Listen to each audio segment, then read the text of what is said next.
former, however, is like a straggler in the desert, who does not know what may happen. He must provide himself with arms and prepare for battle like one expert in warfare. Be not, therefore, astonished to see them so energetic, and do not lose courage if thou sayest the followers of tradition, I mean the Rabbanites, falter. The former look for a fortress where they can entrench themselves, whilst the latter lie down on their couches in a place well fortified of old. 38. Al Khazari, all thou sayest is convincing, because the law enjoins that there shall be one Torah and one statute. Should Karaite methods prevail, there would be as many different codes as opinions. Not one individual would remain constant to one code. For every day he forms new opinions, increases his knowledge, or meets with someone who refutes him with some argument and converts him to his views. But whenever we find them agreeing, we know that they follow the tradition of one or many of their ancestors. In such a case we should not believe their views, and say, how is it that you agree concerning this regulation, whilst reason allows the word of God to be interpreted in various ways? If the answer be that this was the opinion of Anan, or Benjamin, Saul, or others, then they admit the authority of tradition received from people who lived before them, and of the best tradition, viz. that of the sages. For they were many, whilst those Karaite teachers were but single individuals. The view of the rabbis is based on the tradition of the prophets, the other, however, on speculation alone. The sages are in concord, the Karaites in discord. The sayings of the sages originate with the place which God shall choose, and we must therefore accept even their individual opinions. The Karaites have nothing of the kind. I wish I knew their answer regarding the calculation of the new moon. I see that their authorities follow Rabbinite practice in the intercalation of Adar. Nevertheless they taunt the Rabbanites, when the Tishri new moon appears, with the question, how could it happen that you, once, kept the fast of the Day of Atonement on the 9th of Tishri? Are they not ashamed not to know, when intercalating, whether the month is Elul or Tishri or Mershan, if they do not intercalate? They ought rather to say, I am drowning, but fear not the wet. We do not know whether the month is Tishri, Mershan, or Elul. How can we criticize those in whose steps we follow, and whose teachings we adopt, and ask, do you fast on the 9th or 10th of Tishri? 39. The Rabbi, our law is linked to the ordination given to Moses on Sinai, or sprung from the place which the Lord shall choose, is 2, 3, for from Zion goes forth the law, and the word of God from Jerusalem. Its mediators were the judges, overseers, priests, and the members of the Sanhedrin. It is incumbent upon us to obey the judge appointed for the time being, as it is written, or to the judge who will be in those days.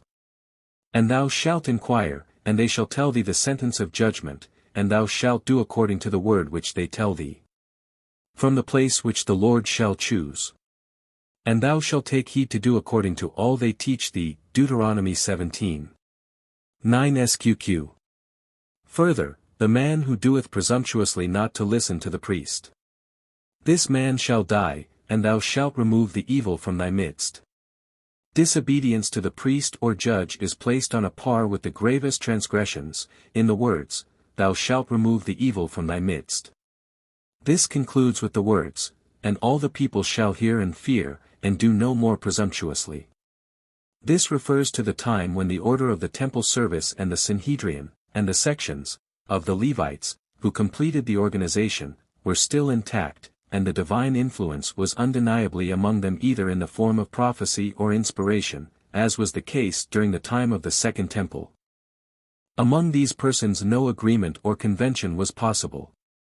In a similar manner arose the duty of reading the book of Esther on Purim, and the ordination of Hanukkah, and we can say, he who has commanded us to read the Megillah, and to kindle the light of Hanukkah, or to complete, or to read the Hallel, to wash the hands, the ordination of the Arab, and the like.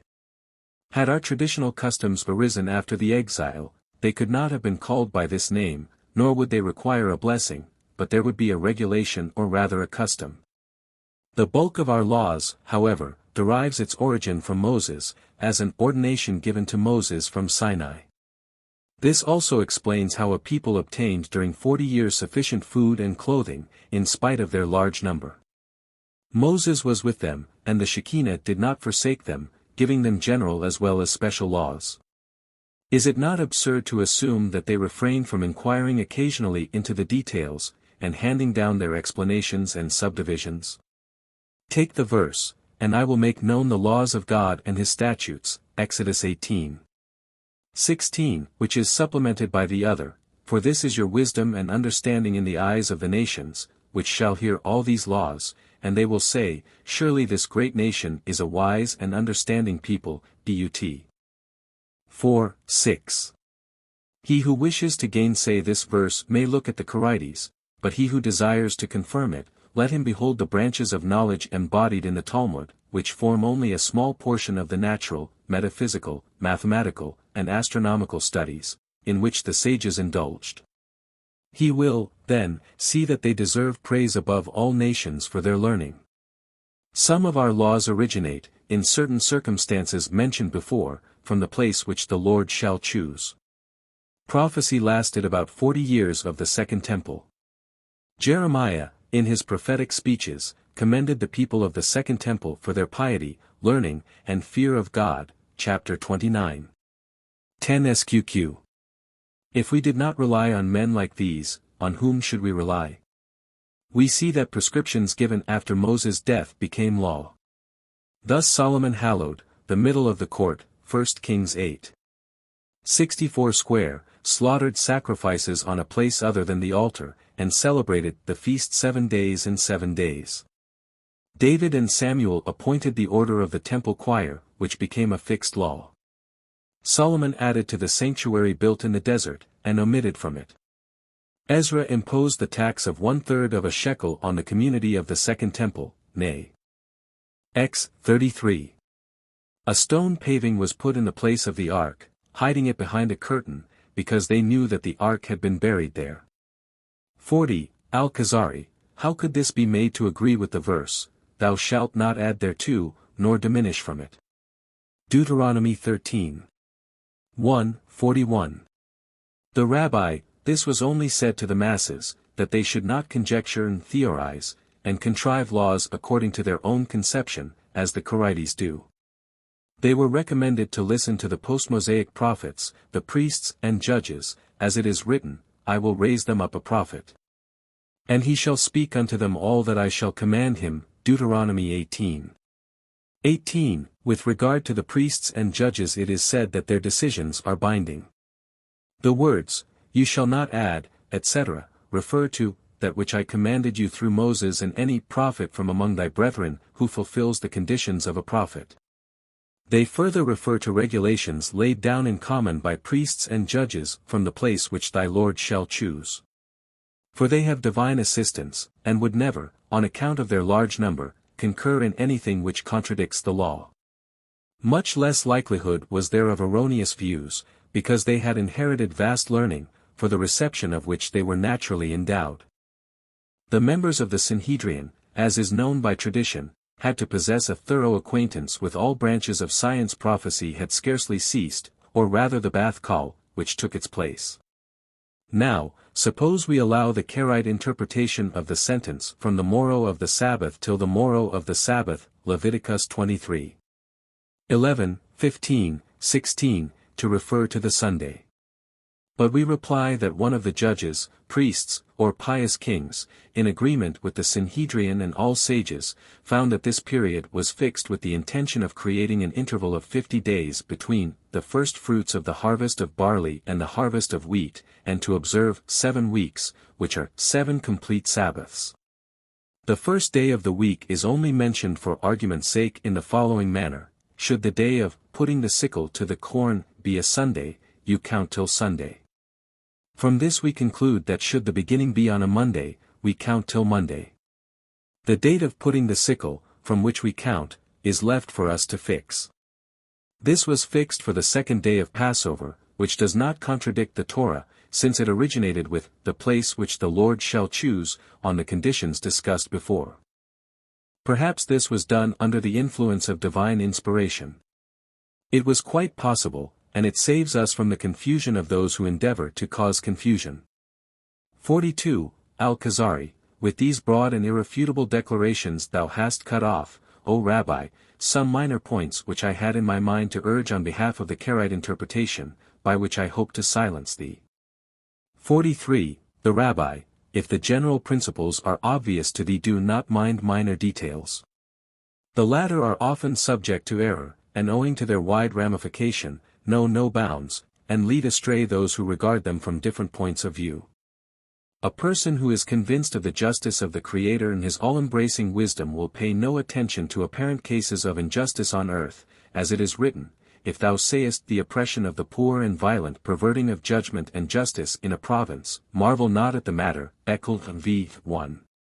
Whoever is convinced of the duration of the soul after the destruction of the body, as well as of its incorporeal nature and of its being as far removed from corporeality as the angels are, will pay no attention to the idea that the activity of the soul is stopped during sleep or illness which submerges the mental powers, that it is subject to the vicissitudes of the body, and similar disquieting ideas. 44. Al Khazari, yet I am not satisfied as long as I leave those details undiscussed, though I have admitted those general principles. 45. The Rabbi, say what thou wilt. 46. Al Khazari, does not our Torah teach retaliation, viz. Eye for eye, tooth for tooth, as he hath caused a blemish in man, so shall be done to him. Leviticus 24. 20. 47. The Rabbi, and is it not said immediately afterwards, and he that killeth a beast shall make it good, life for life. Ver.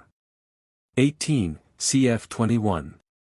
Is this not the principle of ransom? It is not said, if anyone kills thy horse, kill his horse, but, take his horse, for what use is it to thee to kill his horse? Likewise, if anyone has cut off thy hand, take the value of his hand, for cutting off his hand profits thee not.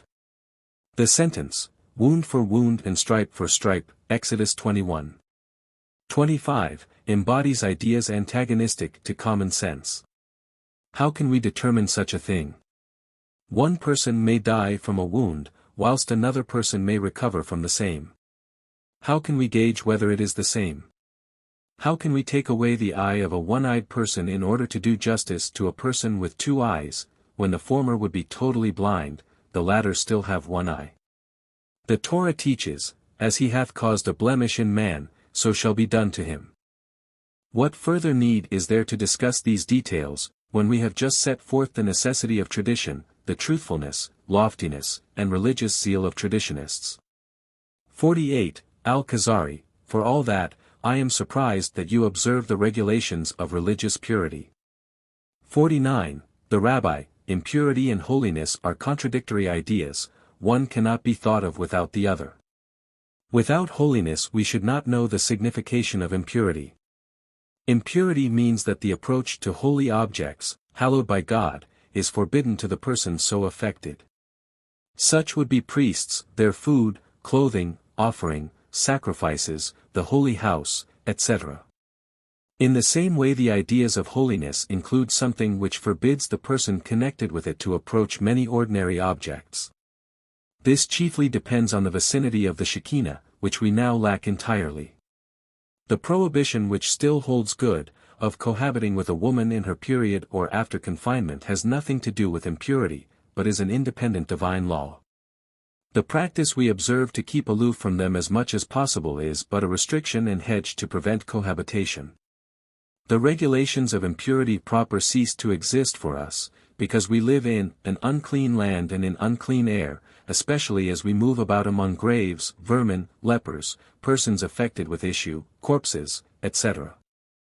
To touch carrion is not forbidden on account of its impurity, but it forms a special law connected with the prohibition of eating the same to which impurity is accessory. If Ezra had not ordained a bath for certain contaminated persons, this would not be a regulation but simply a matter of cleanliness. If these persons would conceive this regulation in the sense of cleanliness, it would lose nothing, as long as it is not taken for a religious law. Otherwise they might draw conclusions from their own folly, try to improve upon the law and cause heterodoxy, I mean the splitting of opinions, which is the beginning of the corruption of a religion. They would soon be outside the pale of one law and one regulation.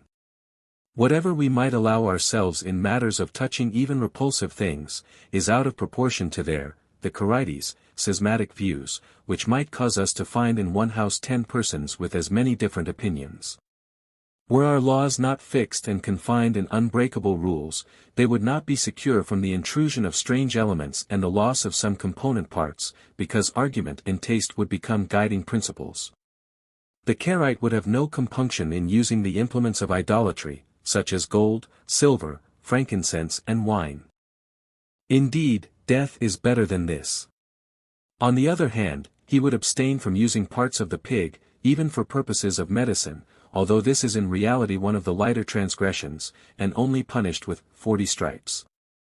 In the same way he would allow the Nazirite to eat raisins and grapes rather than be intoxicated with mead and cider. But the opposite is true. This prohibition only refers to the products of the vine, but there was no intention of prohibiting intoxication altogether, as one might surmise. This is one of the secrets known only to God, His prophets and the pious. One must not, however, charge traditionists or those who draw their own conclusions, with ignorance in this matter, because the word shakar is common property.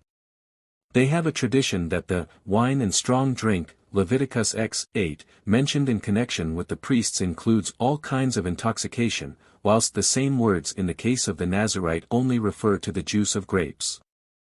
Every law has certain limits fixed with scientific accuracy, though in practice they may appear illogical. He who is zealous tries to avoid them, without, however, making them unlawful, as e.g. the flesh of an animal in peril of death, which is lawful. For it is uncertain whether this animal will die, because some one might assert that it will recover, and then be permitted. A diseased animal which externally looks in good health is unlawful, if it suffers internally from an incurable illness, with which it can neither live nor recover. Those who judge according to their own taste and reasoning may arrive in these matters at an opposite conclusion. Follow not, therefore, thy own taste and opinion in religious questions, lest they throw thee into doubts, which lead to heresy. Nor wilt thou be in harmony with one of thy friends on any point. Every individual has his own taste and opinion. It is only necessary to examine the roots of the traditional and written laws with the inferences codified for practice, in order to trace the branches back to the roots. Where they lead thee, there put thy faith, though thy mind and feeling shrink from it. Common view and assumption deny the non-existence of the vacuum, whilst logical conclusion rejects its existence. Appearance denies the infinite divisibility of a body, whilst logic makes it an axiom. Appearance denies that the earth is a globe and the 160th part of the sun disk. There are also other matters which astronomy establishes against mere appearances. Whatever the sages declared lawful they did neither in obedience to their own taste or inclination, but to the results of the inherited knowledge, handed down to them. The same was the case with what they declared unlawful. He who is unable to grasp their wisdom, but judges their speech according to his own conception, will misinterpret them in the same way as people do with the words of natural philosophers and astronomers.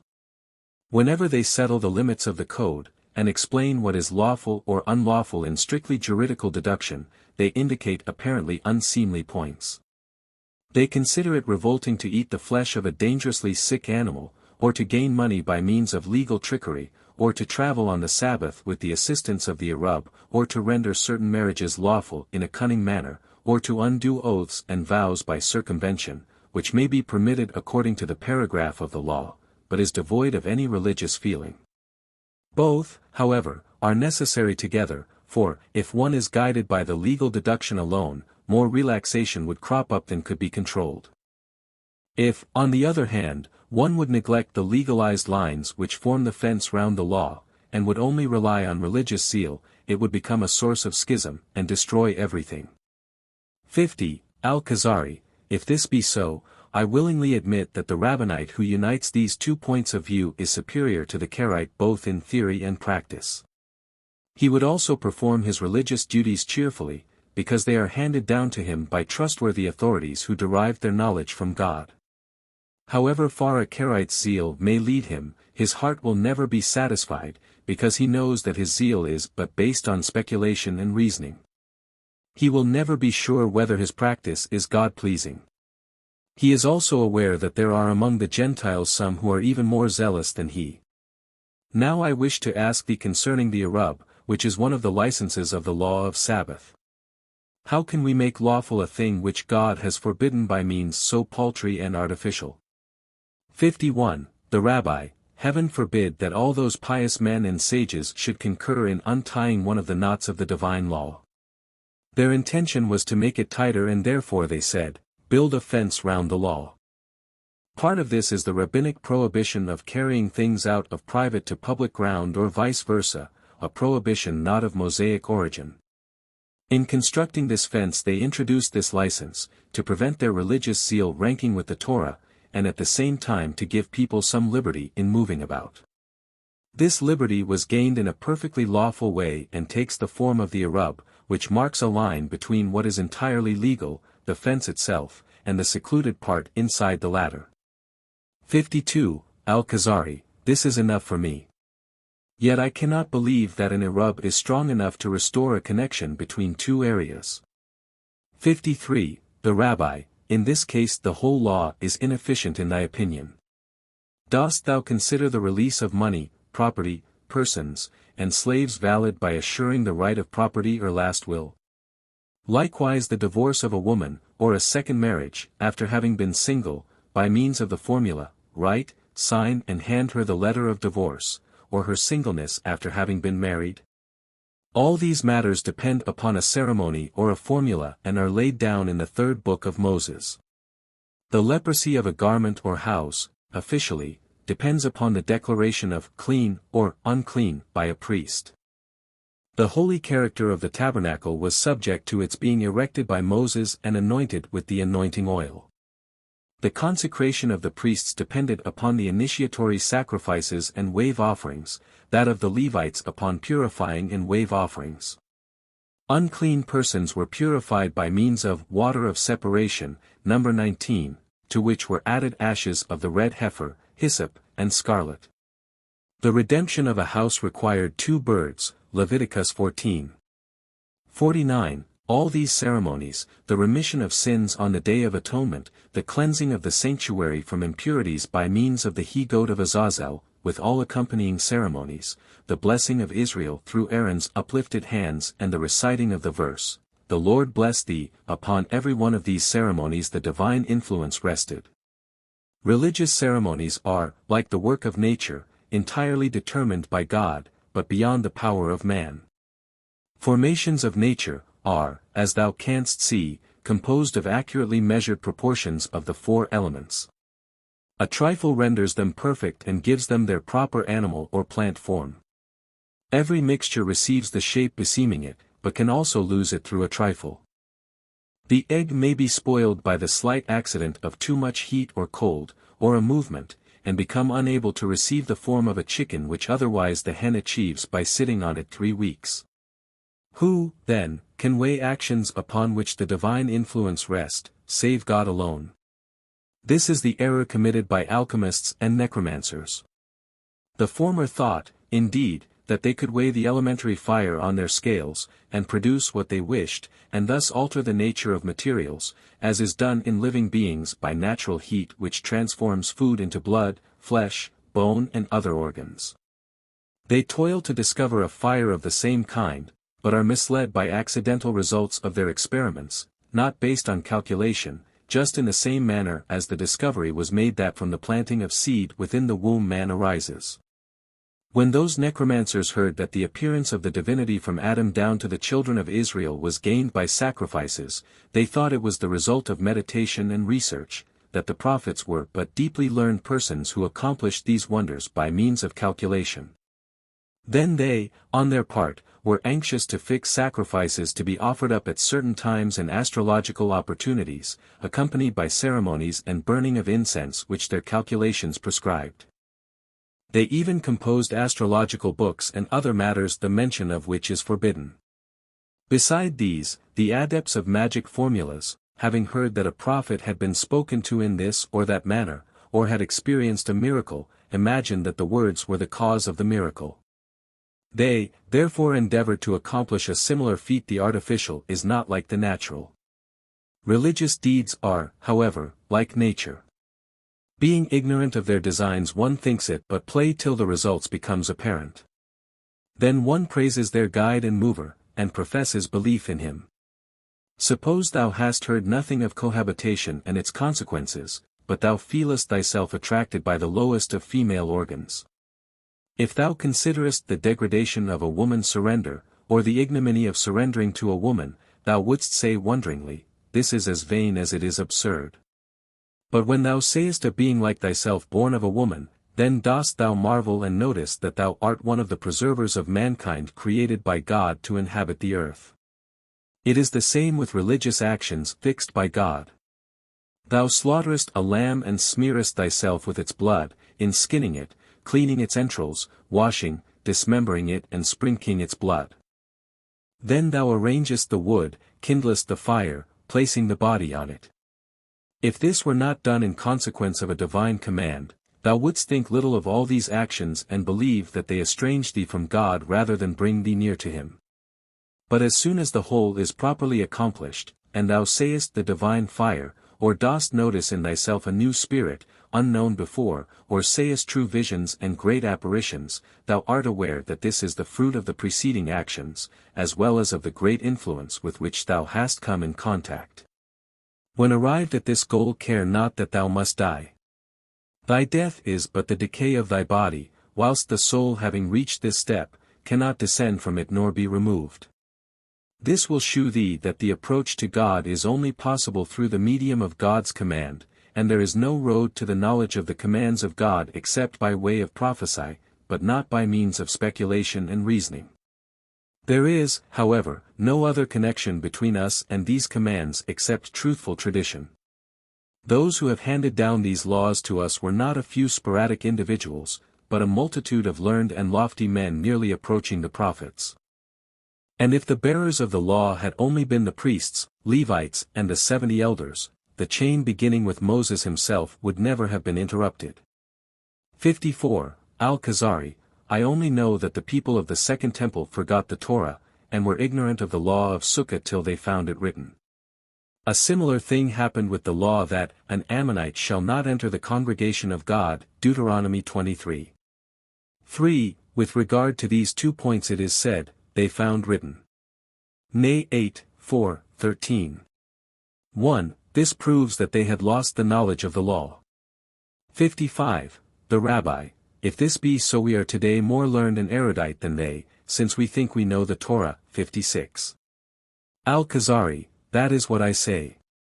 57. The Rabbi, should we be commanded to bring a sacrifice, would we know how and where to slaughter it, catch its blood, skin and dismember it, and into how many pieces, how to offer it up, how to sprinkle the blood, what to do with its meal and wine offering, with what songs to accompany it, what duties of holiness, purity, anointment, clothing, and demeanor the priests had to observe, how, when and where they should eat the holy meat, and other matters which it would lead us too far to commemorate.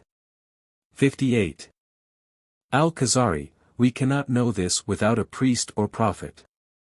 59. The Rabbi, see how the people of the Second Temple were engaged many years in the construction of the altar, till God assisted them to build the temple and the walls. Dost thou think that they brought offerings in a haphazard fashion? 60. Al Khazari, a burnt offering cannot be an offering made by fire a sweet savor, Leviticus I, 9, being a law not dependent on reasoning except if all its details are arranged on the authority and command of God. The people were also well acquainted with the regulations of the Day of Atonement, which are more important than the regulations of the Sukkah. All these things required the detailed instruction of a teacher. 61. The Rabbi, should a person versed in these minute regulations of the Torah have been ignorant of the way how to construct a hut, or of the law concerning the Ammonites? 62. Al Khazari, what can I say, then, about they found written? 63. The Rabbi, the compiler of the Holy Writ, did not pay so much attention to hidden matters as to those generally known. He, therefore, mentions nothing of the wisdom Joshua had received from God and from Moses, but only the days when he stood at the Jordan, the day when the sun stood still, and the day of the circumcision, since these matters concerned the whole people. The tales of Samson, Deborah, Gideon, Samuel, David and Solomon contain nothing about their own learning and religious practices. In the history of Solomon we find an account of his luxurious table, great wealth, but of his great wisdom nothing except the case of the two women, 1 Kings 3:16, because this took place in public. The wisdom he displayed in his intercourse with the Queen of Sheba and elsewhere is not mentioned, because it was not the author's intention to relate anything that did not concern or interest the whole people. Special records referring to special individuals only, are lost with the exception of a few, besides the magnificent prophetic speeches which everyone took a delight in learning by heart on account of their lofty contents and noble language. Even of the history of Ezra and Nehemiah nothing is related except that which concerned the whole people. The day of the building of the tabernacles was a public affair, because on that day the people set out to ascend the mountains and gather olive, myrtle and palm branches. The words, "they found written," mean that the whole people gave attention to them and commenced to build their tabernacles. The erudite were not unacquainted with the details of the law, and still less with the general tenor of it. The author's intention was to single out this day, as well as the other one on which the Ammonite and Moabite wives were divorced. This was a remarkable day, when men had to divorce their wives and the mothers of their children, a grave and painful matter. I do not believe that any other people than the chosen would give a similar proof of their obedience to their Lord. It is on account of this public affair that the words, "they found written," were said. It means that, when the public reader read the words, "an Ammonite or Moabite shall not enter." The people was moved, and a great perturbation arose on that day.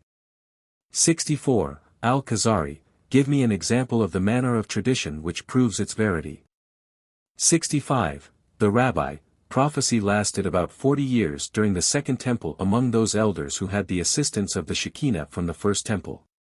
Individually acquired prophecy had ceased with the removal of the Shekinah, and only appeared in extraordinary times or on account of great force, as that of Abraham, Moses, the expected Messiah, Elijah and their equals.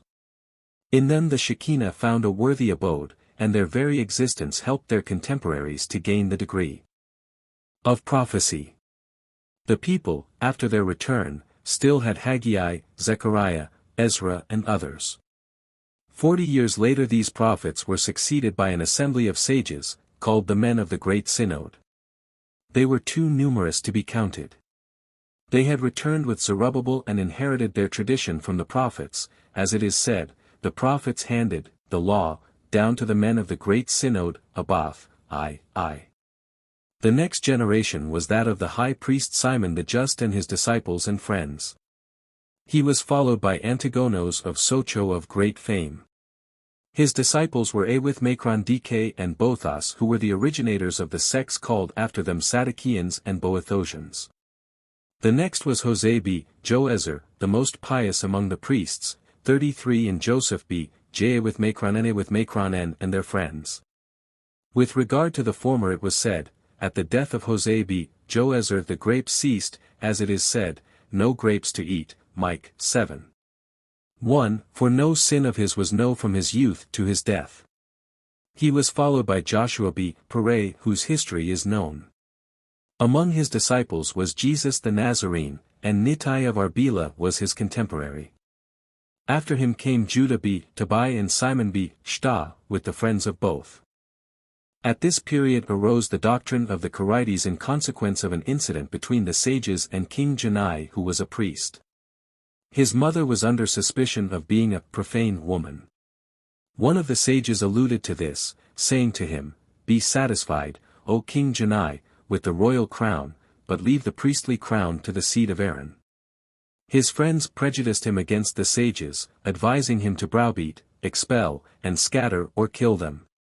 He replied, "If I destroy the sages what will become of our law?" "There is the written law," they replied, "whoever wishes to study it may come and do so, take no heed of the oral law." He followed their advice and expelled the sages and among them Simon b. Shta, his son-in-law. Rabbinism was laid low for some time. The other party tried to establish a law built on their own conception, but failed, till Simon B.J. returned with his disciples from Alexandria, and restored tradition to its former condition. Karaism had, however, taken root among people who rejected the oral law, and called all kinds of proofs to their aid, as we see today. As regards the Sadduceans and Boethosians, they are the sectarians who are anathematized in our prayer. The followers of Jesus are the Baptists who adopted the doctrine of baptism, being baptized in the Jordan. The Karaites turned their attention to the fundamental principles, deducing the special laws from them by means of arguments. The damage often extended to the roots, through their ignorance rather than intention. The next generation was that of Shemaiah and Abtalion, whose disciples were Hillel and Shammai. Hillel was famous for his learning and gentleness. He was a descendant of David and lived 120 years. He had thousands of pupils. The following was said about the most select of these: Hillel the elder had 80 disciples. 30 were worthy of association with the Shekinah, 30 were fit to declare embolismic years, and 20 stood between the two former groups. The greatest of them was Jonathan b. Uzziel, the least of them was John b. Zakkai, who left unstudied no verse in the Bible, nor Mishnah, Talmud, Halakha, Agadah, explanatory rules of the sages and scribes, nor any word of the law code. It was said concerning him, that he never held a profane conversation, was always the last and first in the house of study, never slept there even for a few minutes, never walked 4 yards without a word of Torah or phylacteries, never sat idle, but studied deeply. No one lectured to his pupils but he, said nothing but what he had heard from the mouth of his teacher, and never said that it was time to leave the house of study. This was also characteristic of his disciple Eliezer. J. with Macron and B. Zakkai lived 120 years like his master, and saw the Second Temple. Among his disciples was Eliezer b. Hyrcanos, the author of the Chapters of Eliezer, a famous work on astronomy, calculation of the spheres and earth and other profound astronomical subjects.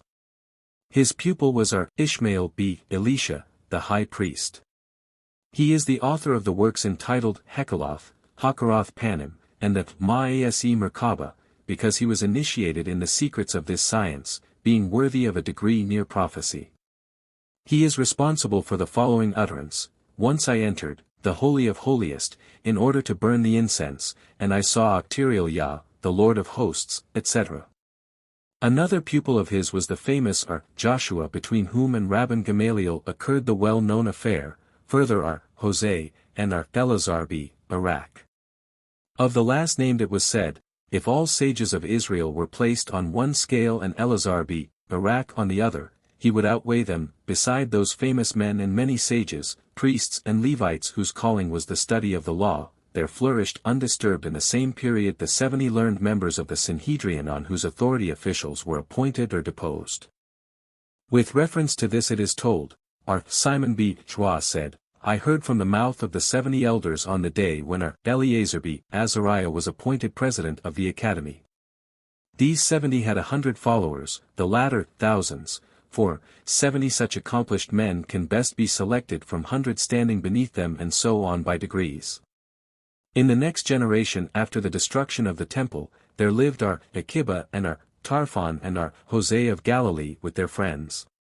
Akiba reached a degree so near prophecy that he held intercourse with the spiritual world, as it is said, 4 persons entered paradise, one of them peeped in and died, the other did the same and was hurt, the third did likewise and cut the plants down, and only one entered in peace and left in peace. This was Akiba. The one who died was unable to bear the glance of the higher world, and his body collapsed. The second lost his mind and whispered divine frenzy without benefiting mankind. The third fell into bad ways, because he ascended above human intelligence and said, human actions are but instruments which lead up to spiritual heights. Having reached these I care not for religious ceremonies. He was corrupt and corrupted others, erred and caused others to err. Akiba conversed with both worlds without harm, and it was said of him, he was as worthy of associating with the Shekinah as Moses, but the period was not propitious. He was one of the 10 martyrs, and during his torture inquired of his pupils, whether the time of reading the Shema had arrived. They answered, O our master, even now.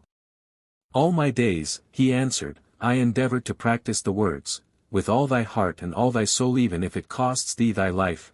Now, when the opportunity has arisen, I will make them true. He protracted the A with Macron D till his soul fled. 66. Al Khazari, in this way one may spend a happy life, and die a happy death, and then live an eternal life in never-ceasing bliss. 67. The Rabbi, in the next generation lived our Meir, our Judah, our Simon b. Azai, and our Anani b. Teradian and their friends. They were followed by Rabbi, viz. Our Judah Hanasi, our teacher. His contemporaries were our Nathan, our Joshua b. Kor, and many others who were the last teachers of the Mishnah, also called Tanaim. They were followed by the Amoraim, who are the authorities of the Talmud. The Mishnah was compiled in the year 530, according the era of the documents, which corresponds to the year 150 after the destruction of the temple, and 530 years after the termination of prophecy. In the Mishnah were reproduced those sayings and doings which few out of many we have quoted. They treated the Mishnah with the same care as the Torah, arranging it in sections, chapters and paragraphs. Its traditions are so reliable that no suspicion of invention could be upheld. Besides this, the Mishnah contains a large amount of pure Hebrew which is not borrowed from the Bible. It is greatly distinguished by terseness of language, beauty of style, excellence of composition, and the comprehensive employment of homonyms, applied in a lucid way, leaving neither doubt nor obscurity. This is so striking that everyone who looks at it with genuine scrutiny must be aware that mortal man is incapable of composing such a work without divine assistance. Only he who is hostile to it, who does not know it, and never endeavored to read and study it, hearing some general and allegorical utterances of the sages deems them senseless and defective, just as one who judges a person after meeting him, without having conversed with him for any length of time. The following saying of our Nahum the scribe will show how the sages based their learning on that of the prophets. I have heard from our Mayasha, who learnt from the Pairs, who had it from the prophets as an ordination given to Moses from Sinai. They were careful not to hand down the teachings of single individuals, as is shown by the following saying uttered on the deathbed of one of them, to his son, My son, retract thy opinion on 4 subjects which I have taught thee. Wherefore, asked the son, didst thou not retract thine? I learnt, answered the father, from many who, in their turn, had learnt from many. I kept to my tradition, and they to theirs. Thou, however, didst learn only from one person. It is better to neglect the teachings of a single individual, and to accept that of the majority. These are a few sayings, like a drop from the sea, showing the excellence of the traditions of the Mishnah. To give thee a sketch of the traditions and traditionists of the Talmud, and its methods, sentences and aphorisms, would lead us too far. And if there is in it many a thing which is considered less attractive today, it was yet held proper in those days.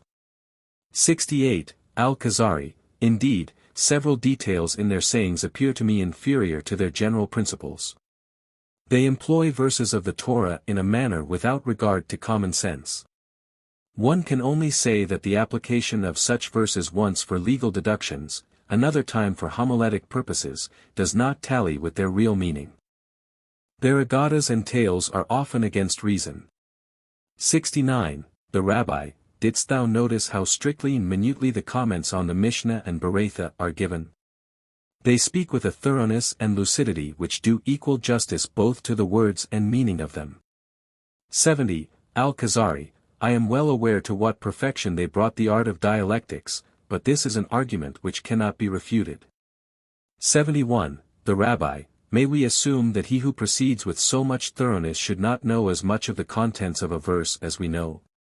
72. Al Khazari, this is most unlikely. 2 cases are possible. Either we are ignorant of their method of interpreting the Torah, or the interpreters of the rabbinic law are not identical with those of the Holy Writ. The latter point of view is absurd. It is seldom that we see them give a verse a rational and literal rendition, but, on the other hand, we never find them interpret a halakha except on the lines of strict logic. 73. The Rabbi, let us rather assume two other possibilities. Either they employ secret methods of interpretation which we are unable to discern, and which were handed down to them, together with the method of the 13 rules of interpretation, or they use biblical verses as a kind of fulcrum of interpretation in a method called asmakta, and make them a sort of hallmark of tradition. An instance is given in the following verse, "And the Lord God commanded the man, saying, Of every tree of the garden thou mayest freely eat." Gen 2. 16 square. It forms the basis of the 7 Noahide laws in the following manner: He, commanded, refers to jurisdiction. The Lord refers to prohibition of blasphemy. God refers to prohibition of idolatry. The man refers to prohibition of murder. Saying refers to prohibition of incest. Of every tree of the garden, prohibition of rape. Thou mayest surely eat, a prohibition of flesh from the living animal. There is a wide difference between these injunctions and the verse. The people, however, accepted these 7 laws as tradition, connecting them with the verse as aid to memory. It is also possible that they applied both methods of interpreting verses, or others which are now lost to us. Considering the well-known wisdom, piety, zeal, and number of the sages which excludes a common plan, it is our duty to follow them. If we feel any doubt, it is not due to their words, but to our own intelligence. This also applies to the Torah and its contents. We must ascribe the defective understanding of it to ourselves. As to the Agadas, many serve as basis and introduction for explanations and enunciations. For instance, the saying, "When the Lord descended to Egypt," etc., is designed to confirm the belief that the delivery from Egypt was a deliberate act of God, and not an accident, nor achieved with the assistance of human plotting, spirits, stars, and angels, jinn, or any other fanciful creation of the mind. It was done by God's providence alone. Statements of this kind are introduced by the word kebejikal, which means, if this could be so and so, it would be so and so. Although this is not to be found in the Talmud, but only in a few other works, it is to be so understood wherever it is found. This is also the meaning of the words of Micaiah, when he said to Ahab, "I saw the Lord sitting on his throne. Host of heaven.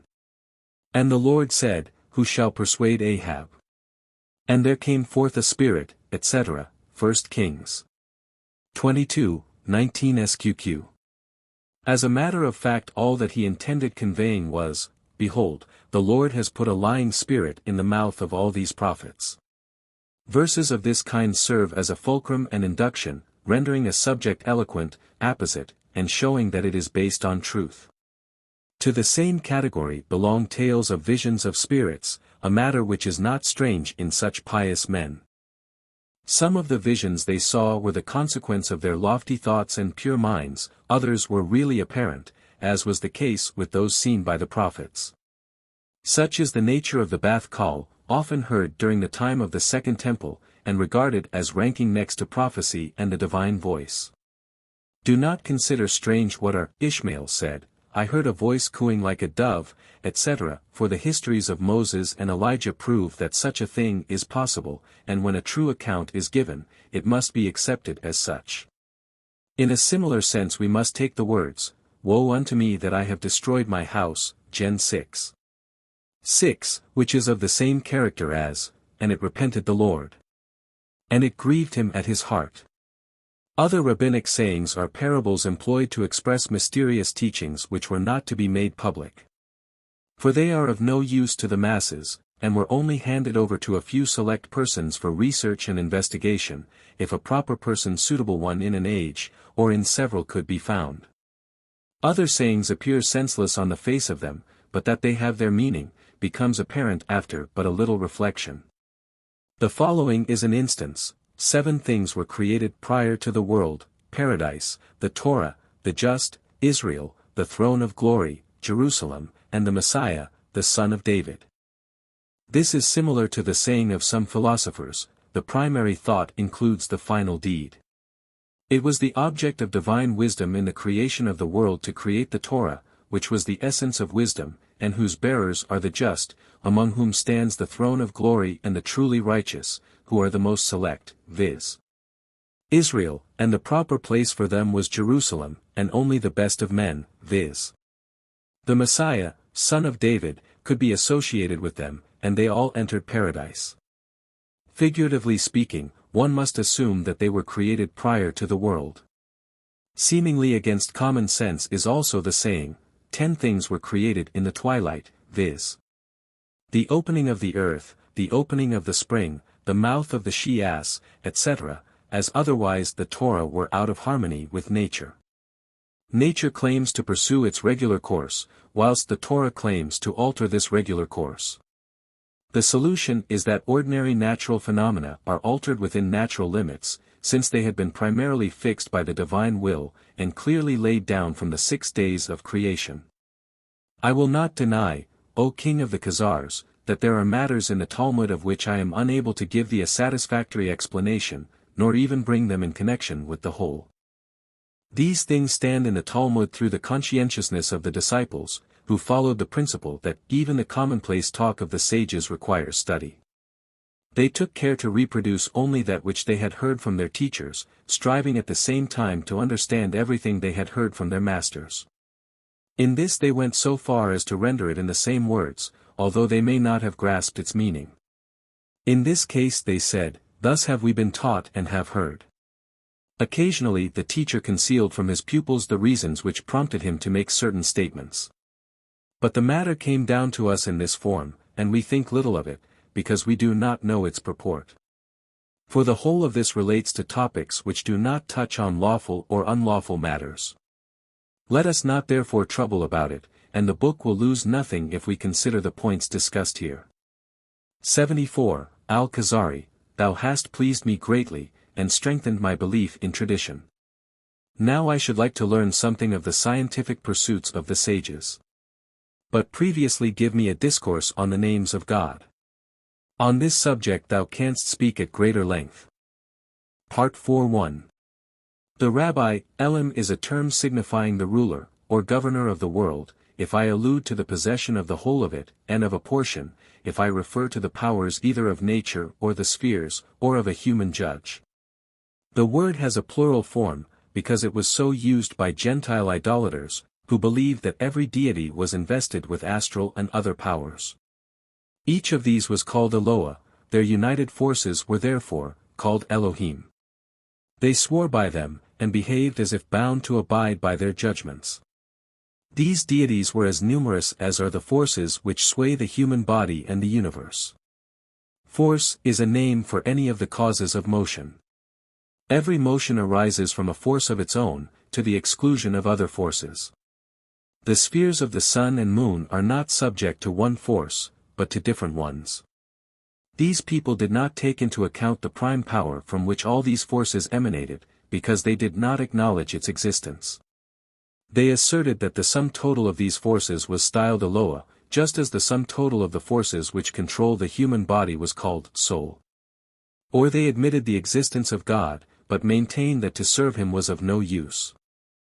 They considered him too far removed and exalted to have any knowledge of us, much less to care about us. Far from God are such notions. As a result of their theories they worshipped, not one being, but many, which they styled Elohim. This is a collective form which comprises all causes equally.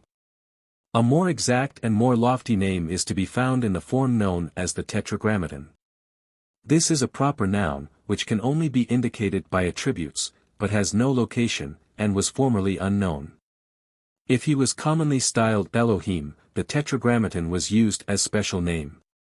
This is as if one asked, which God is to be worshipped, the sun, the moon, the heaven, the signs of the zodiac, any star, fire, a spirit, or celestial angels, etc. Each of these, taken singly, has an activity and force, and causes growth and decay.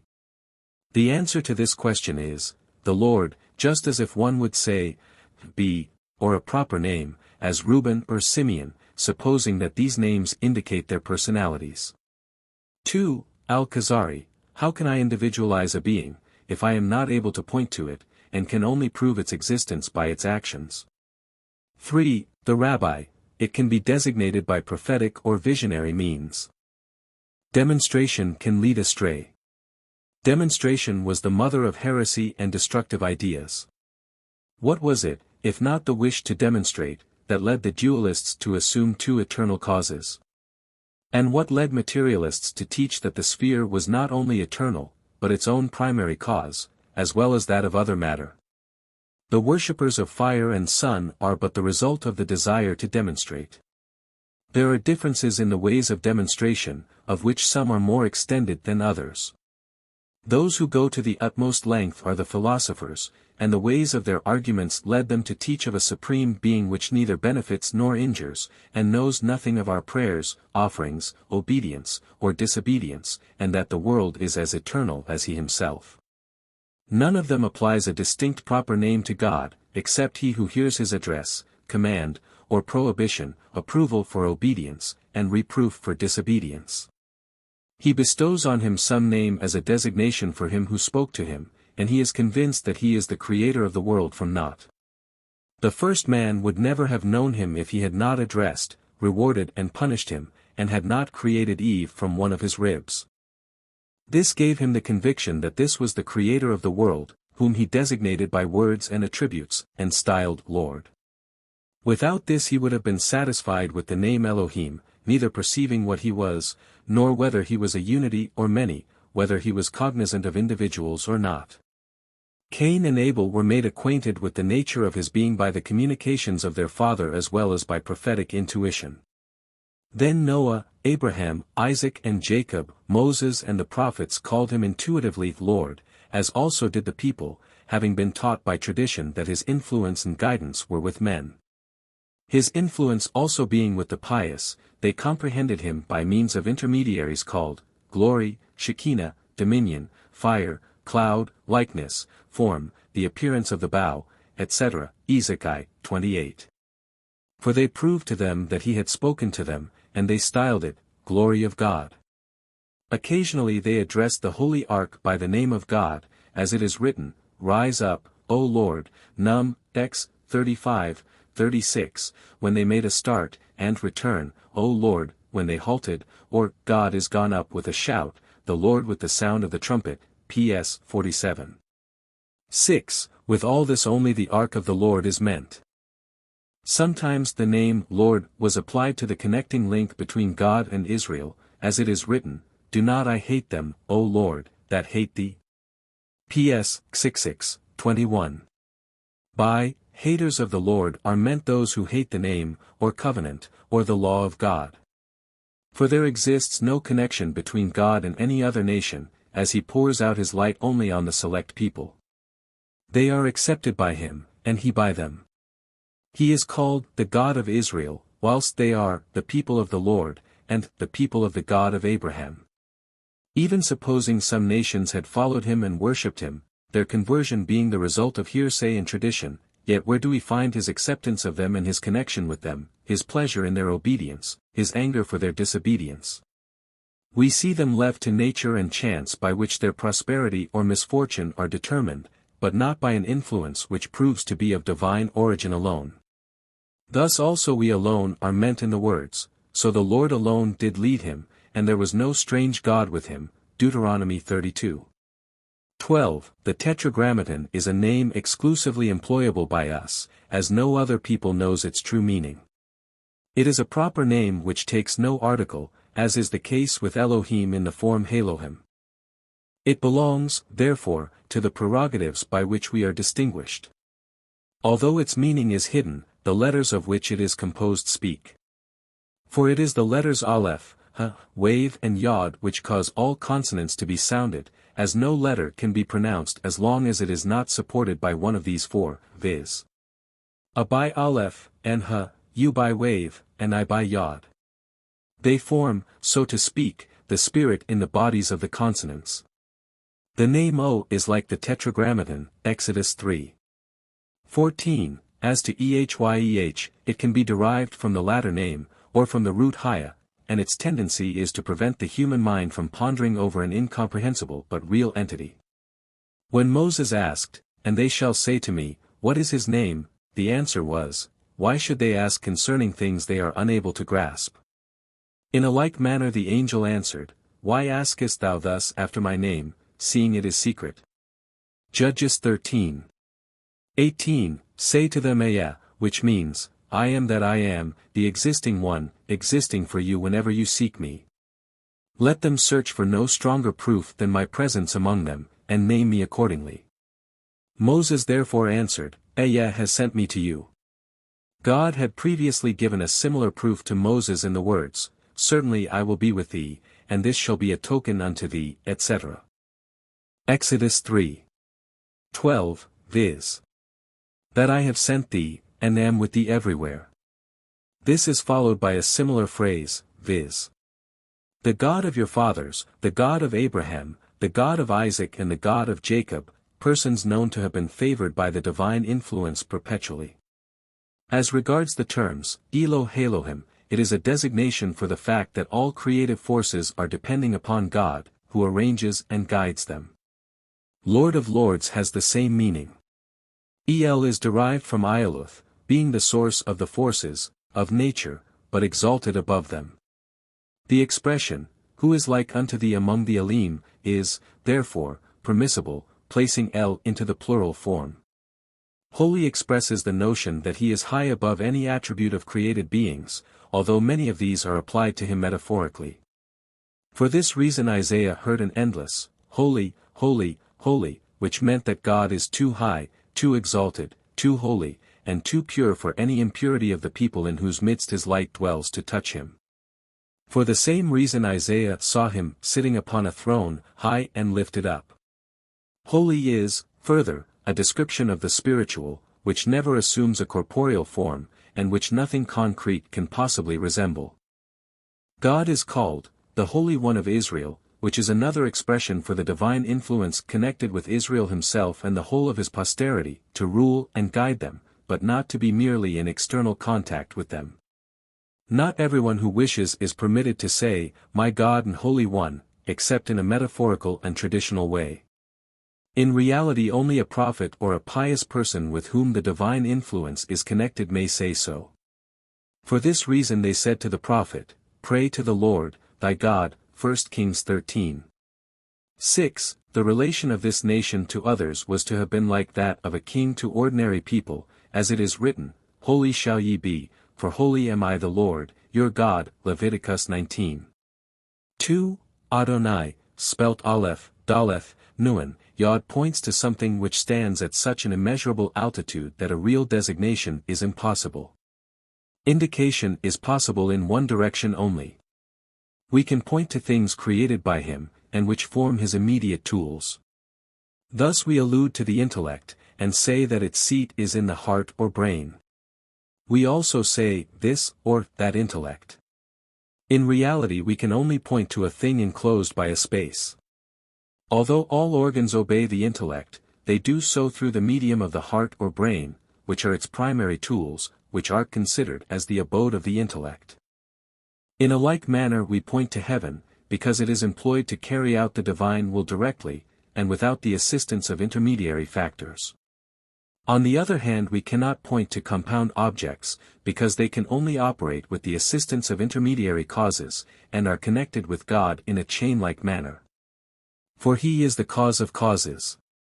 He is also called, He who dwelleth in heaven, Ps. Xi. 1, and, For God is in heaven, Ekel, v. 1. One often says, Fear of heaven, and, fearing heaven in secret, mercy shall come for them from heaven. In a similar way we speak of the pillar of fire, or the pillar of cloud, worship them, and say that God is therein, because this pillar carried out his will exclusively, unlike other clouds and fires which arise in the air from different causes. Thus we also speak of the devouring fire on the top of the mount, Exodus 24:17, which the common people saw, as well as of the spiritual form which was visible only to the higher classes, under his feet as it were a paved work of a sapphire stone, ver. 10, he is further styled, living God. The Holy Ark is alluded to as, the Lord of the whole earth, because miracles happened as long as it existed, and disappeared with it. We say that it is the eye which sees, whilst in reality it is the soul that sees. Prophets and pious sages are spoken of in similar terms, because they, too, are original instruments of the divine will which employs them without meeting with unwillingness, and performs miracles through them. In illustration of this the rabbis said, the words, "Thou shalt fear the Lord thy God," include the learned disciples. He who occupies such a degree has a right to be styled a man of God, a description comprising human and divine qualities, and as if one would say, godly man. Now in speaking of a divine being we use the appellation, Adonai Aleph, Daleth, Nun, Yod as if we wish to say, O Lord. Metaphorically speaking, we point to a thing encompassed by a place as, he who dwells between the cherubim, or, he who dwells in Zion, or, he who abides in Jerusalem. The attributes of this kind are many, although his essence is only one. The variety arises from the variety of places where God's essence dwells, just as the rays of the sun are many whilst the sun is everywhere the same. This simile is not quite complete. Were only the rays of the sun visible, but not the sun itself, their origin would have to be demonstrated. I must enlarge on this subject a little more, because there are debatable points about it, viz. Firstly, how it is possible to speak of space in connection with a being that has no place. Secondly, how can one believe that a subject to which one can point could be the prime cause? In reply to these objections we say in the first instance, that the senses can only perceive the attributes of things, not the substrata themselves. In a prince e.g., thou perceivest his external and visible form and proportions. It is not these to which thou must render homage. Thou sayest him in war in one habit, in his city in another, in his house in a third. Following thy judgment rather than thy perception, thou sayest that he is the king. He may appear first as a boy, then as a youth, then in his prime, and finally as an old man, or as a healthy or sick man, his appearance, manner, disposition and qualities being changed. Still thou considerest him to be the same and the king, because he has spoken to thee and given thee his commands. The royal side of him is but the intellectual and rational one, but this is essence, not limited to space and not to be pointed to, although thou dost so and sayest that he is the king. But if he is dead, and thou sayest the same old form, thou wilt conclude that this is not the king, but a body which can be moved by whoso wishes, which depends upon chance and other people's humor, like a cloud in the air which one wind brings hither and another drives away, one wind gathers, another disperses. Previously he was a body which was subject to the royal will alone, resembling the divine pillar of cloud which no wind was able to disperse. Another instance is offered by the sun, which we see as a round, flat body, resembling a shield and giving forth light and heat, being in repose. Reason considers it to be a globe 166 times larger than the globe of the earth, neither hot nor immovable, but moving in two opposite directions, from west to east, and from east to west, under conditions it would lead us too far to discuss. The senses have not the faculty of perceiving the essence of things. They only have the special power of perceiving the accidental peculiarities belonging to them which furnish reason with the arguments for their essence and causes. Why and wherefore are accessible to pure reason only. Everything that shares active intellect, like the angels, grasps the subjects in their true essence without requiring the medium of accessories. But our intellect which a priori is only theoretical, being sunk in matter, cannot penetrate to the true knowledge of things, except by the grace of God, by special faculties which he has placed in the senses, and which resemble those perceptible accessories, but are always found with the whole species. There is no difference between my perception and thine that this circumscribed disk, giving forth light and heat, is the sun.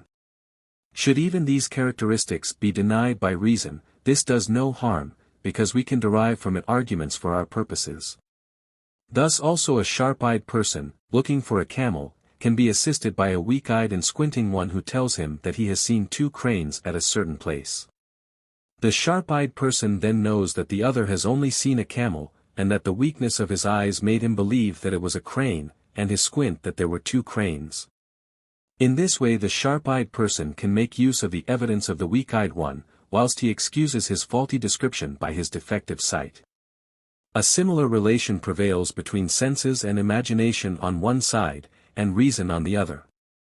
The Creator was as wise in arranging this relation between the exterior senses and the things perceived, as he was in fixing the relation between the abstract sense and the uncorporeal substratum. To the chosen among his creatures he has given an inner eye which sees things as they really are, without any alteration.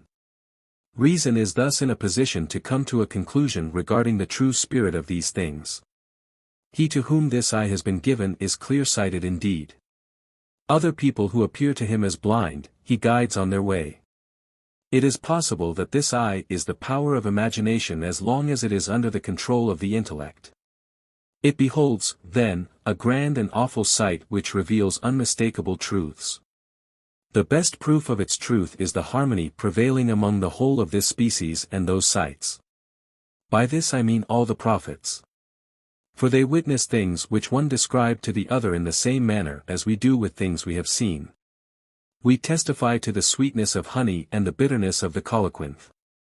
And if anyone contradicts us, we say that he has failed to grasp a fact of natural history. Those prophets without doubt saw the divine world with the inner eye, they beheld a sight which harmonized with their natural imagination. Whatever they wrote down, they endowed with attributes as if they had seen them in corporeal form. These attributes are true as far as regards what is sought by inspiration, imagination, and feeling, they are untrue as regards the reality which is sought by reason, as we have seen in the parable of the king. For anyone who says that he is a tall, white figure clothed in silk, and wearing the royal insignia on his head has spoken no untruth. Whilst he who says that this is none other than the intelligent, sagacious person, who issues commands and prohibitions, in this city, in this age, and rules this people, has not spoken an untruth either. If a prophet sees with his mind's eye the most perfect figure ever beheld in the shape of a king or judge, seated on his throne, issuing commands and prohibitions, appointing and deposing officials, then he knows that this figure resembles a powerful prince. But if he sees a figure bearing arms or writing utensils, or ready to undertake work, then he knows that this figure resembles an obedient servant. Do not find it out of place that man should be compared to God. Upon deeper consideration reason might compare him to light, because this is the noblest and finest of all material things, and which has the greatest power of encompassing the component parts of the world. If we reflect on the attributes, which are essential whether they be taken in metaphorical or real sense, such as, living, omniscient, almighty, omnipotent, guiding, arranging, giving everything its due, wise and just, we shall find nothing resembling God more closely than the rational soul, in other words, the perfect human being. But here we must lay stress on his human character, not on his corporeality, which he has in common with the plant, or on his being endowed with life, which he has in common with the animals. Philosophers compared the world to a great man, and man to a small world. If this be so, God being the spirit, soul, intellect and life of the world as he is called, the eternally living, then rational comparison is plausible. Nay, a prophet's eye is more penetrating than speculation. His sight reaches up to the heavenly host direct, he sees the dwellers in heaven, and the spiritual beings which are near God, and others in human form. They are alluded to in the verse, "Let us make man in our image after our likeness," Gen. 26. The meaning is, I have displayed wisdom in arranging the creation in the following order: elements, metals, animals which live in the water as well as in the air, and those with fully developed senses and wonderful instincts. Next to this class there is only one which approaches the divine and celestial. God created man in the form of his angels and servants which are near him, not in place but in rank, as we cannot speak of place in connection with God. Even after these two comparisons, imagination can give him no other form than that of the noblest human being, who arranges order and harmony for the rest of mankind, in the same systematic way as God has done for the universe. At times the prophet sees princes deposed and others raised to the throne, and kingdoms judged, till the thrones were placed, and the Ancient of Days did sit, Dan 7:9. At other times he sees wrath poured out and the people in mourning on account of their threatened abandonment by him, who is sitting upon a throne high and lifted up. Above it stood the seraphim. Is 6. 1 square. At other times, even outside the confines of prophecy, he sees the departure of the chariot as Ezekiel saw it, and retained it in his memory. For when the geographical limits of the land of prophecy were fixed, from the Red Sea, till the Sea of the Philistines, the desert of Sinai, Paran, Seir and Egypt were included. This area was also privileged.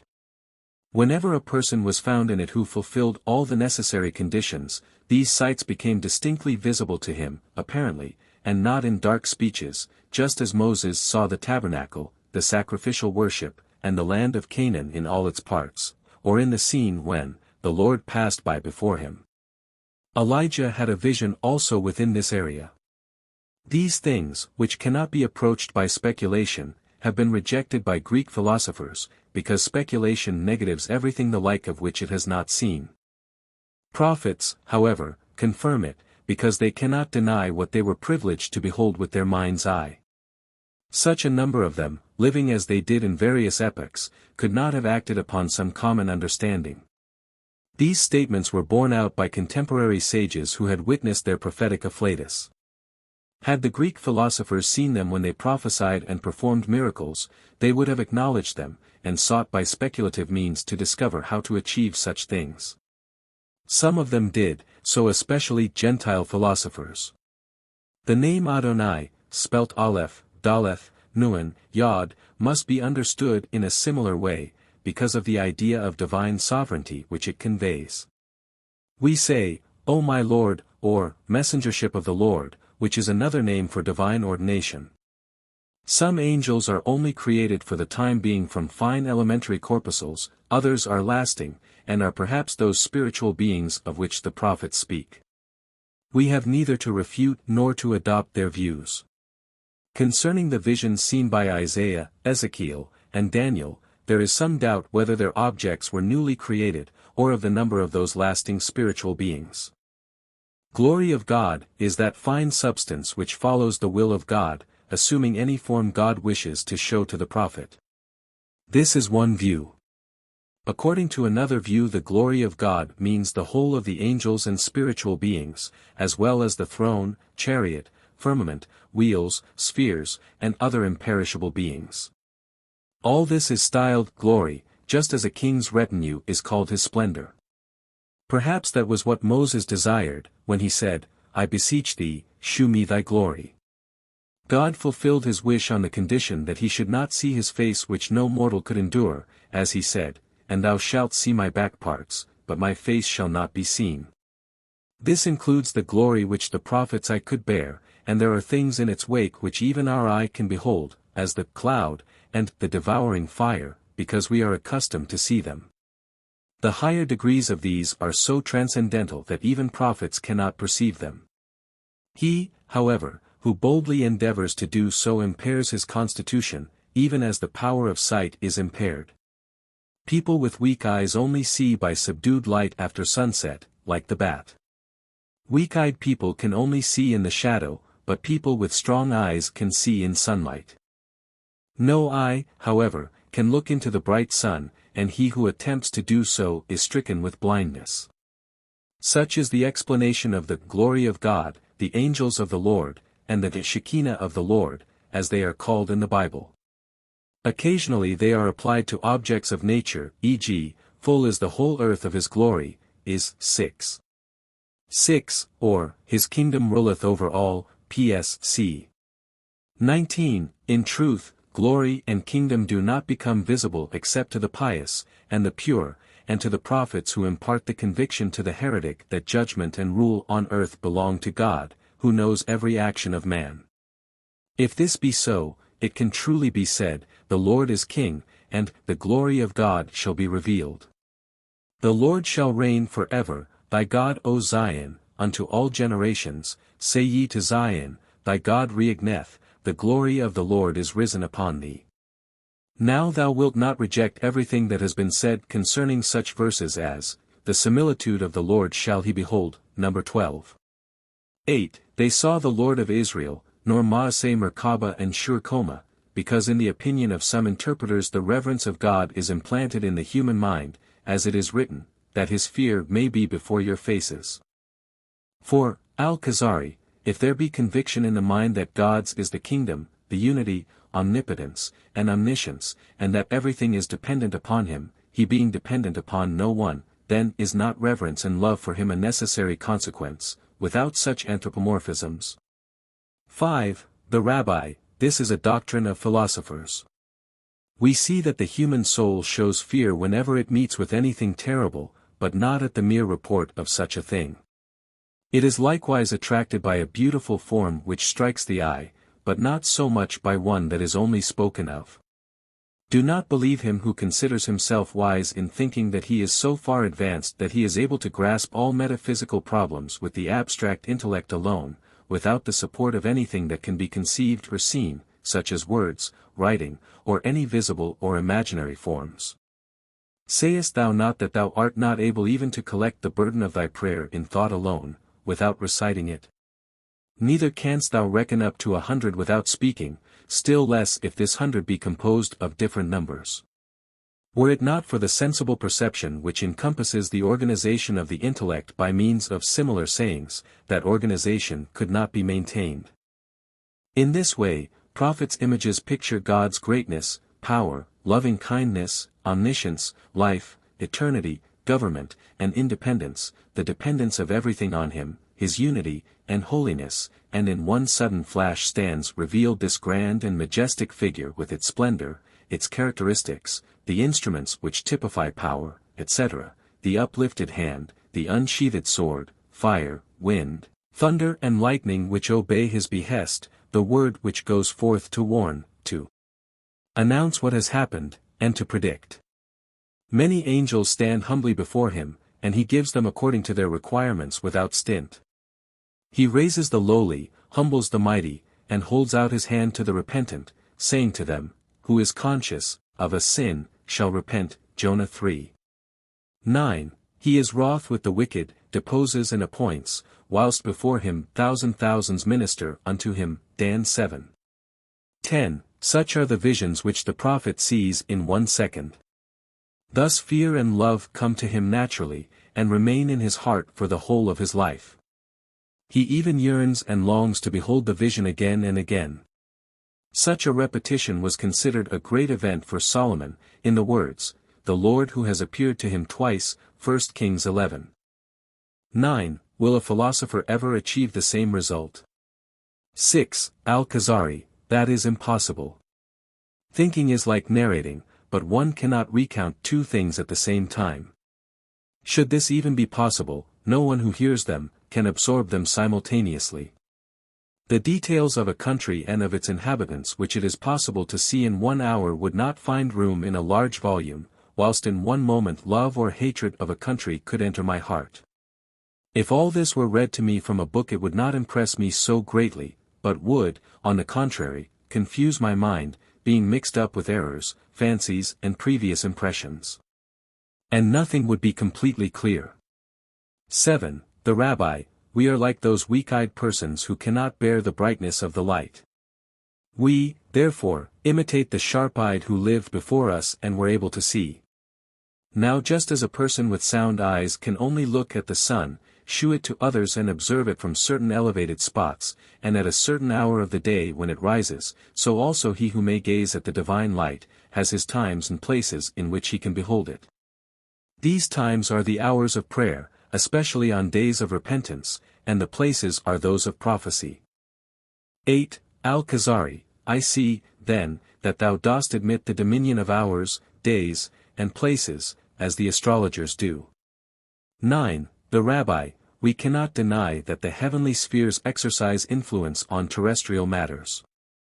We must admit that the material components of growth and decay are dependent on the sphere, whilst the forms take their origin from him who arranges and guides them, and makes them the instruments for the preservation of all the things which he wishes should exist. The particulars are unknown to us. The astrologer boasts of knowing them, but we repudiate it, and assert that no mortal can fathom them. If we find that any element of this science is based on the divine law, we accept it. But even then we must rest satisfied with such astronomical proficiency as was possessed by the sages, since we desire that it be supported by divine power, and correct withal. If this be wanting, it is but fiction, and there is more truth in our earthly lot than in the celestial one. He who is capable of gauging these matters is the real prophet, the place where they are visible is the true place of worship.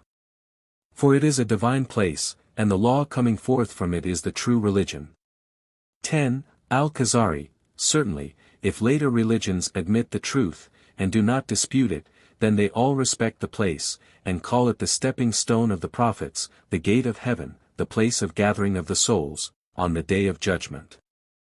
They, further, admit the existence of prophecy among Israel, whose forefathers were distinguished in a like manner. Finally, they believe in the work of creation, the flood, and nearly all that is contained in the Torah. They also perform pilgrimages to this hallowed place. 11. The Rabbi, I would compare them to proselytes who did not accept the whole law in all its branches, but only the fundamental principles, if their actions did not belie their words.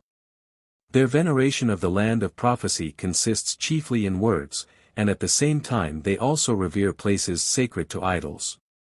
Such is the case in places in which an assembly happened to meet, but in which no sign of God became visible. Retaining the relics of ancient idolatry and feast days, they changed nothing but the forms. These were, indeed, demolished, but the relics were not removed. I might almost say that the verse in the Bible, occurring repeatedly, "Thou shalt not serve strange gods, wood and stone." Deuteronomy 28. 36:64, contains an allusion to those who worship the wood, and those who worship the stones we, through our sins, incline daily more towards them. It is true that they, like the people of Abimelech and Nineveh, believe in God, but they philosophize concerning God's ways. The leader of each of these parties maintained that he had found the divine light at its source, viz. in the Holy Land, and that there he ascended to heaven, and commanded that all the inhabitants of the globe should be guided in the right path. They turned their faces towards the land in prayer, but before long they changed and turned towards the place where the greatest number of their people lived. This is as if a person wished to guide all men to the place of the sun, because they are blind and do not know its course. He, however, leads them to the south or north pole, and tells them, "The sun is there, if you turn towards it, you will see it." But they see nothing. The first leader, Moses, made the people stand by Mount Sinai, that they might see the light which he himself had seen, should they be able to see it in the same way. He, then, invited the 70 elders to see it, as it is written, "They saw the God of Israel," Exodus 24. 10. Then he assembled the second convocation of 70 elders to whom he transferred so much of his prophetic spirit, that they equaled him, as is written, "And he took of the Spirit that was upon him and gave it unto the 70 elders, Number 11:25. One related to the other concerning what they saw and heard. By these means all evil suspicion was removed from the people, lest they opined that prophecy was only the privilege of the few who claimed to possess it. For no common compact is possible among so many people, especially where large hosts of them are concerned, and equally well informed as Elisha, who knew the day on which God would remove Elijah, as it is written, "Knowest thou, that the Lord will take away thy master today?" 2 Kings 2. 5. Each elder served as a witness for Moses, and admonished the people to keep the law. 12. Al Kuzari, but the followers of other religions approach you more nearly than the philosophers. 13. The Rabbi, they are as far removed from us as the followers of a religion from a philosopher. The former seek God not only for the sake of knowing him, but also for other great benefits which they derive therefrom. The philosopher, however, only seeks him that he may be able to describe him accurately in detail, as he would describe the earth, explaining that it is in the center of the great sphere, but not in that of the zodiac, etc. Ignorance of God would be no more injurious than would ignorance concerning the earth be injurious to those who consider it flat.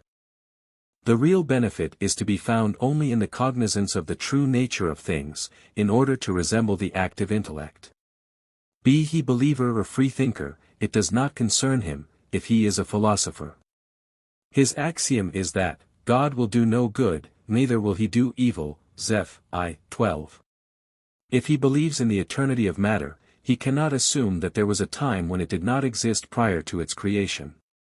He opines that it was never non-existing, that it will never cease to exist, that God can only be called its creator in a metaphorical sense. The term creator and maker he explains as cause and prime mover of the world. Effect lasts as long as the cause does. If the latter is only potential, the former is potential, if real, real. God is cause in reality, that which is caused by him remains, therefore, so long in existence as he remains its cause. We cannot blame philosophers for missing the mark, since they only arrived at this knowledge by way of speculation, and the result could not have been different. The most sincere among them speak to the followers of a revealed religion in the words of Socrates, "My friends, I will not contest your theology, I say, however, that I cannot grasp it, I only understand human wisdom." These, speculative, religions are as far removed now as they were formerly near.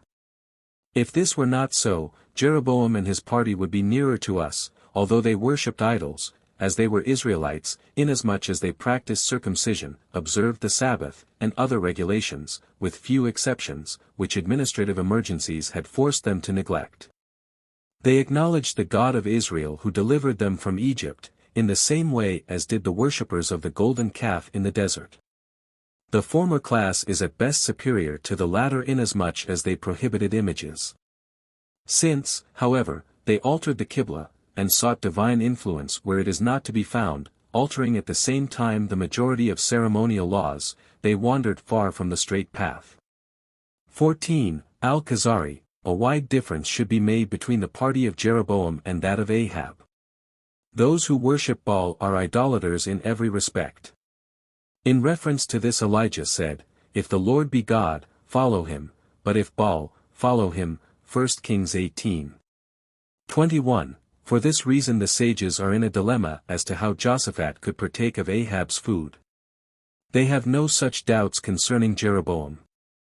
Elijah's protest had no reference to the worship of the calves, since he said, "I have been very jealous for the Lord, the God of Israel." 1 Kings 19:10. The party of Jeroboam considered itself belonging to the Lord, the God of Israel, also all their actions, their prophets were the prophets of God, whilst the prophets of Ahab were Baal's prophets. God appointed Jehu to destroy the works of Ahab. He proceeded with much zeal and cunning, saying, "Ahab served Baal a little, Jehu will serve him much." 2 Kings 18. He destroyed all vestiges of Baal, indeed, but did not touch the calves. The worshippers of the first calf, the party of Jeroboam, and the worshippers of the heights and the image of Micah had no other idea than that they were serving the God of Israel, though in the way they did it they were disobedient and deserved death. This is as if a man marries his sister either under compulsion or from lust, and yet observes the marriage regulations as commanded by God. Or if one would eat swine's flesh, but carefully observe the rules concerning slaughtering, blood and ritual. 15. The Rabbi, thou hast called attention to a debatable point, although there is no doubt about it for me. But we have wandered from our subject, viz. the attributes. To return to it, let me explain the matter to thee by a simile taken from the sun. The sun is only a single body, whilst those receiving their light from it are in many ways dependent on each other. The most fitted to annex its luster are the ruby, crystal, pure air and water, and their light is therefore called transparent. On glittering stones and polished surfaces it is called luminous, on wood, earth, etc., visible light, and on all other things it is simply designated light without any specific qualification. This general term, light, corresponds to what we call Elohim, as is now clear. Transparent light corresponds to eternal, a proper name which describes especially the relation between him and his earthly creatures, I mean, the prophets, whose souls are refined and susceptible to his light, which penetrates them, just as the sunlight penetrates the crystal and ruby. Their souls take their origin and development, as has been explained before, from Adam. Essence and heart, of Adam, reappear in every generation and age, whilst the large mass of mankind are set aside as husks, leaves, mud, etc. The God of this essence is only and solely Adonai, and because he established a connection with man, the name Elohim was altered after the creation into Adonai Elohim. This the sages express in the words, a full name over a full universe, Br. Rabbah chapter 11. The world was but completed with the creation of man, who forms the heart of all that was created before him. No intelligent person will misunderstand the meaning conveyed by Elohim, although this is possible with regard to Adonai, because prophecy is strange and rare in single individuals, and much more so in a multitude. For this reason, Pharaoh disbelieved and said, I know not the Lord, Exodus v. 2, as if he interpreted the Tetragrammaton in the way penetrating light is understood, and was reminded by it of God, whose light is intimately attached to man. Moses supplemented his words by adding, the God of the Hebrews, in order to call to mind the patriarchs who testified by means of prophecy and marvels. Elohim was a name well known in Egypt. The first Pharaoh said to Joseph, forasmuch as Elohim has shown thee all this, gens lie. 39, and a man in whom the spirit of Elohim is, ver. 38, this is as if one man alone sees the sun, knows the points of its rising and course, whilst we others never behold it and live in shadow and mist. We find, then, that his house has much more light than ours, because he is acquainted with the course of the sun and can arrange his windows according to his desire. We also see his crops and plantations thriving, which, as he says, is the consequence of his knowing the course of the sun. We however, would deny this, and ask, what is the sun? We know the light and its manifold advantages, but it comes to us merely by accident. To me, he would answer, it comes as much and as frequently as I desire, because I know its cause and course. If I am prepared for it and arrange all my plans and works for their proper seasons, I reap the full benefit of it. A substitute for Adonai is presence, as in the verse, my presence shall go with thee, Exodus 33. 14, square, or, if thy presence go not with me. The same is meant in the verse, let my Lord, I pray thee, go among us, Ibid 34. 9. The meaning of Elohim can be grasped by way of speculation, because a guide and manager of the world is a postulate of reason. Opinions differ on the basis of different speculations, but that of the philosophers is the best on the subject.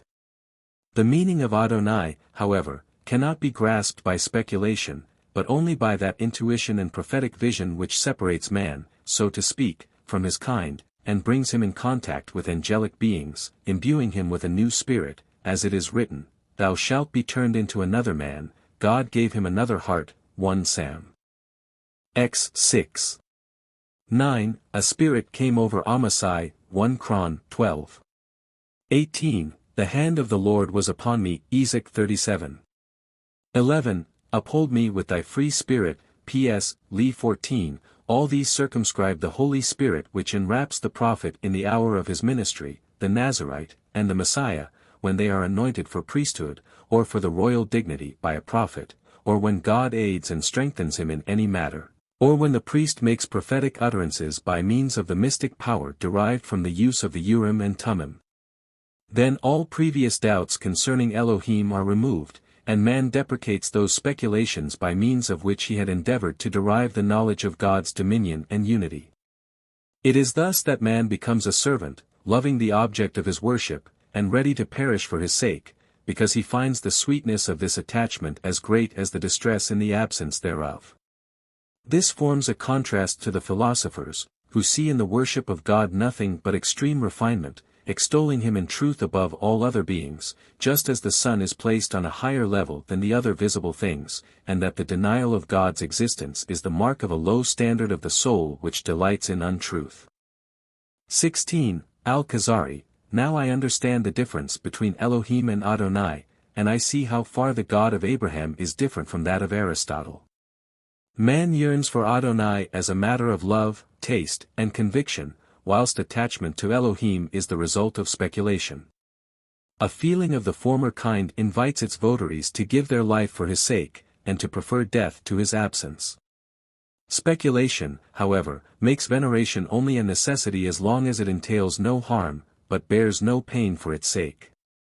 I would, therefore, excuse Aristotle for thinking lightly about the observation of the law, since he doubts whether God has any cognizance of it. 17. The Rabbi, Abraham bore his burden honestly, viz. The life in Ur Kasdim, emigration, circumcision, the removal of Ishmael, and the distress of the sacrifice of Isaac, because his share of the divine influence had come to him through love, but not through speculation. He observed that not the smallest detail could escape God, that he was quickly rewarded for his piety and guided on the right path to such an extent that he did everything in the order dictated by God. How could he do otherwise than deprecate his former speculation?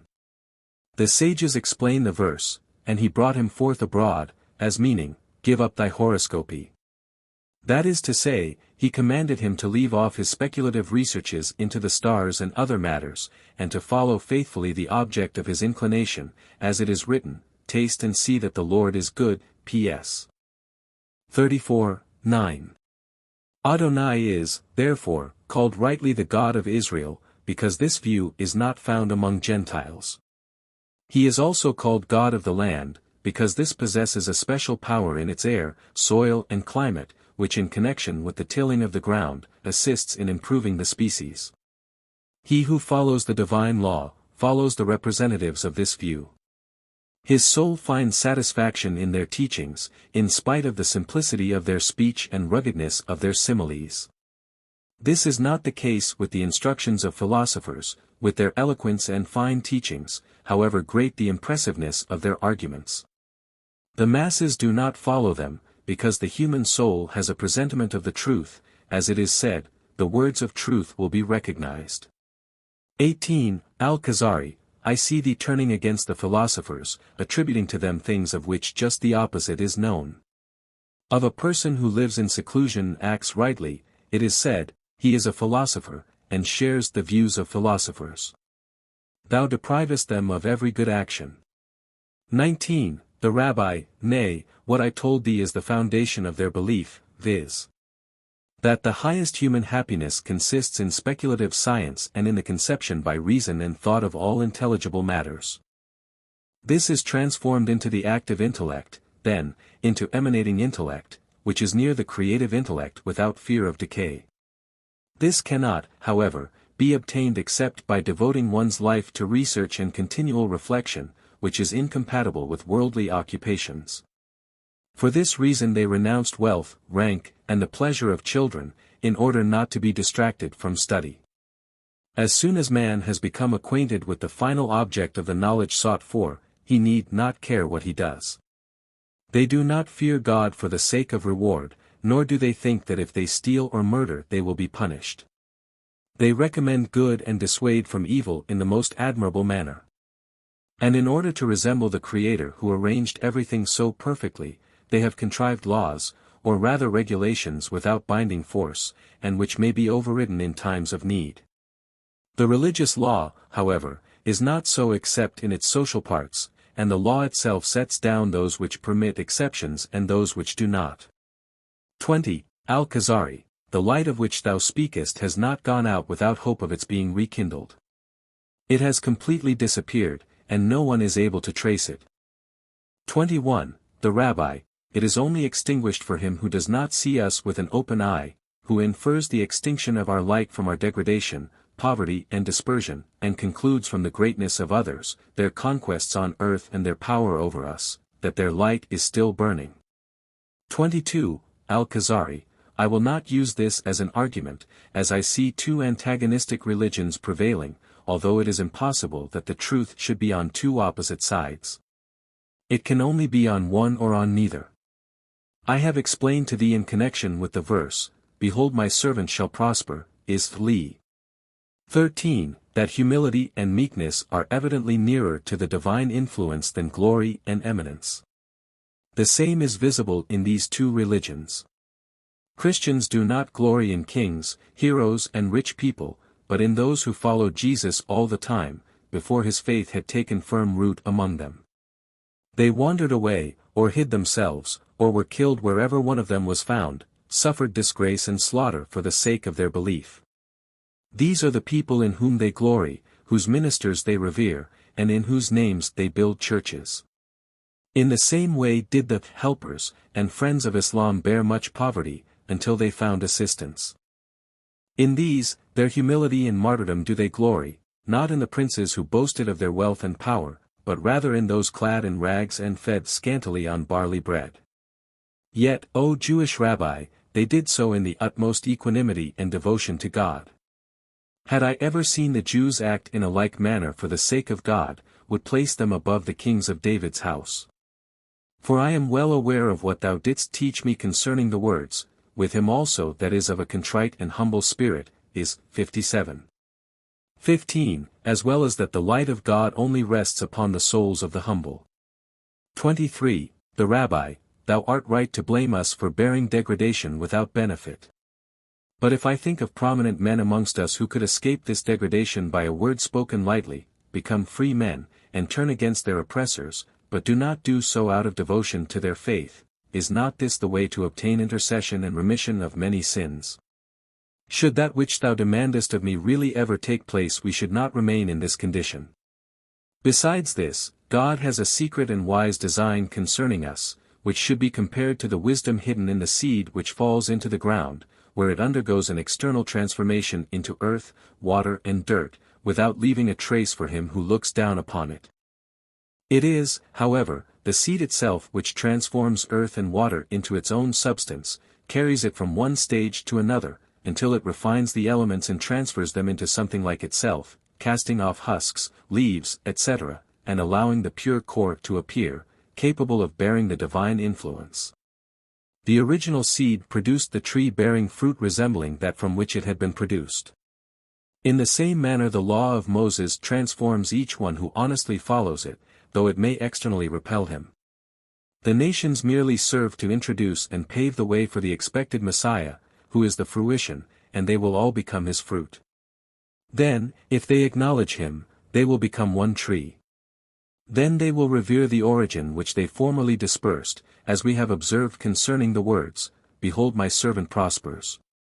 Consider not their abstention from idolatry, an energetic declaration of the unity of God, as a reason to praise, nor cast a reproving glance at the Israelites because their history tells of idol worship.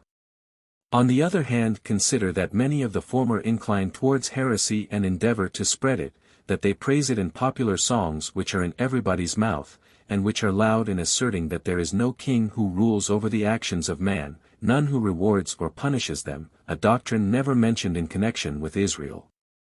The people only sought to derive advantages from talismans and spirits, in addition to the practice of their faith of which they observed the laws, because the adoption of magic practices was universally prevalent at their time. Had this not been so, they should not have become converted to the belief of the peoples amongst whom they lived as exiles. Even Manasseh and Zedekiah and the greatest apostates in Israel had no particular wish to forsake the religion of Israel. They did it chiefly for victory and worldly gain which they hoped to obtain by means which they considered effective in spite of divine prohibition. If these things were so lightly considered today, thou wouldst see us and them deceived by them, as we are deceived by other vanities, such as astrology, conjuring, magic practices, and other tricks which are rejected as completely by nature as by the law. 24. Al Khazari, I ask thee now to give me an explanation of the relics of the natural science which thou hast stated existed among you. 25. The Rabbi, to this belongs the Book of Creation, by the patriarch Abraham. Its contents are very profound, and require thorough explanation. It teaches the unity and omnipotence of God by means of various examples, which are multiform on one side and uniform on the other. They are in harmony with regard to the one, their director. This results in the three factors, Sfar, Sefer, and Sipper, Jezira I. 1. As to Sfar, it means the calculation and weighing of the created bodies. The calculation which is required for the harmonious and advantageous arrangement of a body is based on a numerical figure. Expansion, measure, weight, relation of movements, and musical harmony, all these are based on the number expressed by the word, Sfar. No building emerges from the hand of the architect unless its image had first existed in his soul. Sipper signifies the language, or rather the divine language, the voice of the words of the living God. This produced the existence of the form which this language assumed in the words, "Let there be light, let there be a firmament." The word was hardly spoken, when the thing came into existence. This is also Sefer, by which writing is meant. The writing of God means his creatures, the speech of God is his writing, the will of God is his speech. In the nature of God, therefore, Sfar, Sipper, and Sefer are a unity, whilst they are three in human reckoning. For man wills with his reason, speaks with his mouth, and writes such speech with his hand. These three factors characterize one of God's creatures. Man's will, writing, and word are marks of the thing, but not the nature of the same. The will, however, expressed in the word of God signifies the essence of the thing, and is at the same time his script. Imagine a silk weaver considering his work. The silk obeys him, accepts the colors and patterns which he has contrived.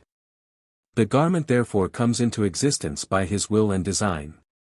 If we were able when speaking of, or drawing a human figure, to produce a human form, then we should have the word of God in our power and could create, just as we are able to do partially in forming objects in the mind.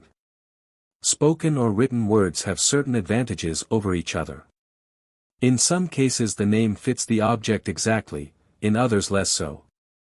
The language created by God, which he taught Adam and placed on his tongue and in his heart, is without any doubt the most perfect and most fitted to express the thing specified, as it is written, "And whatsoever Adam called every living creature, that was the name thereof." Gen 2.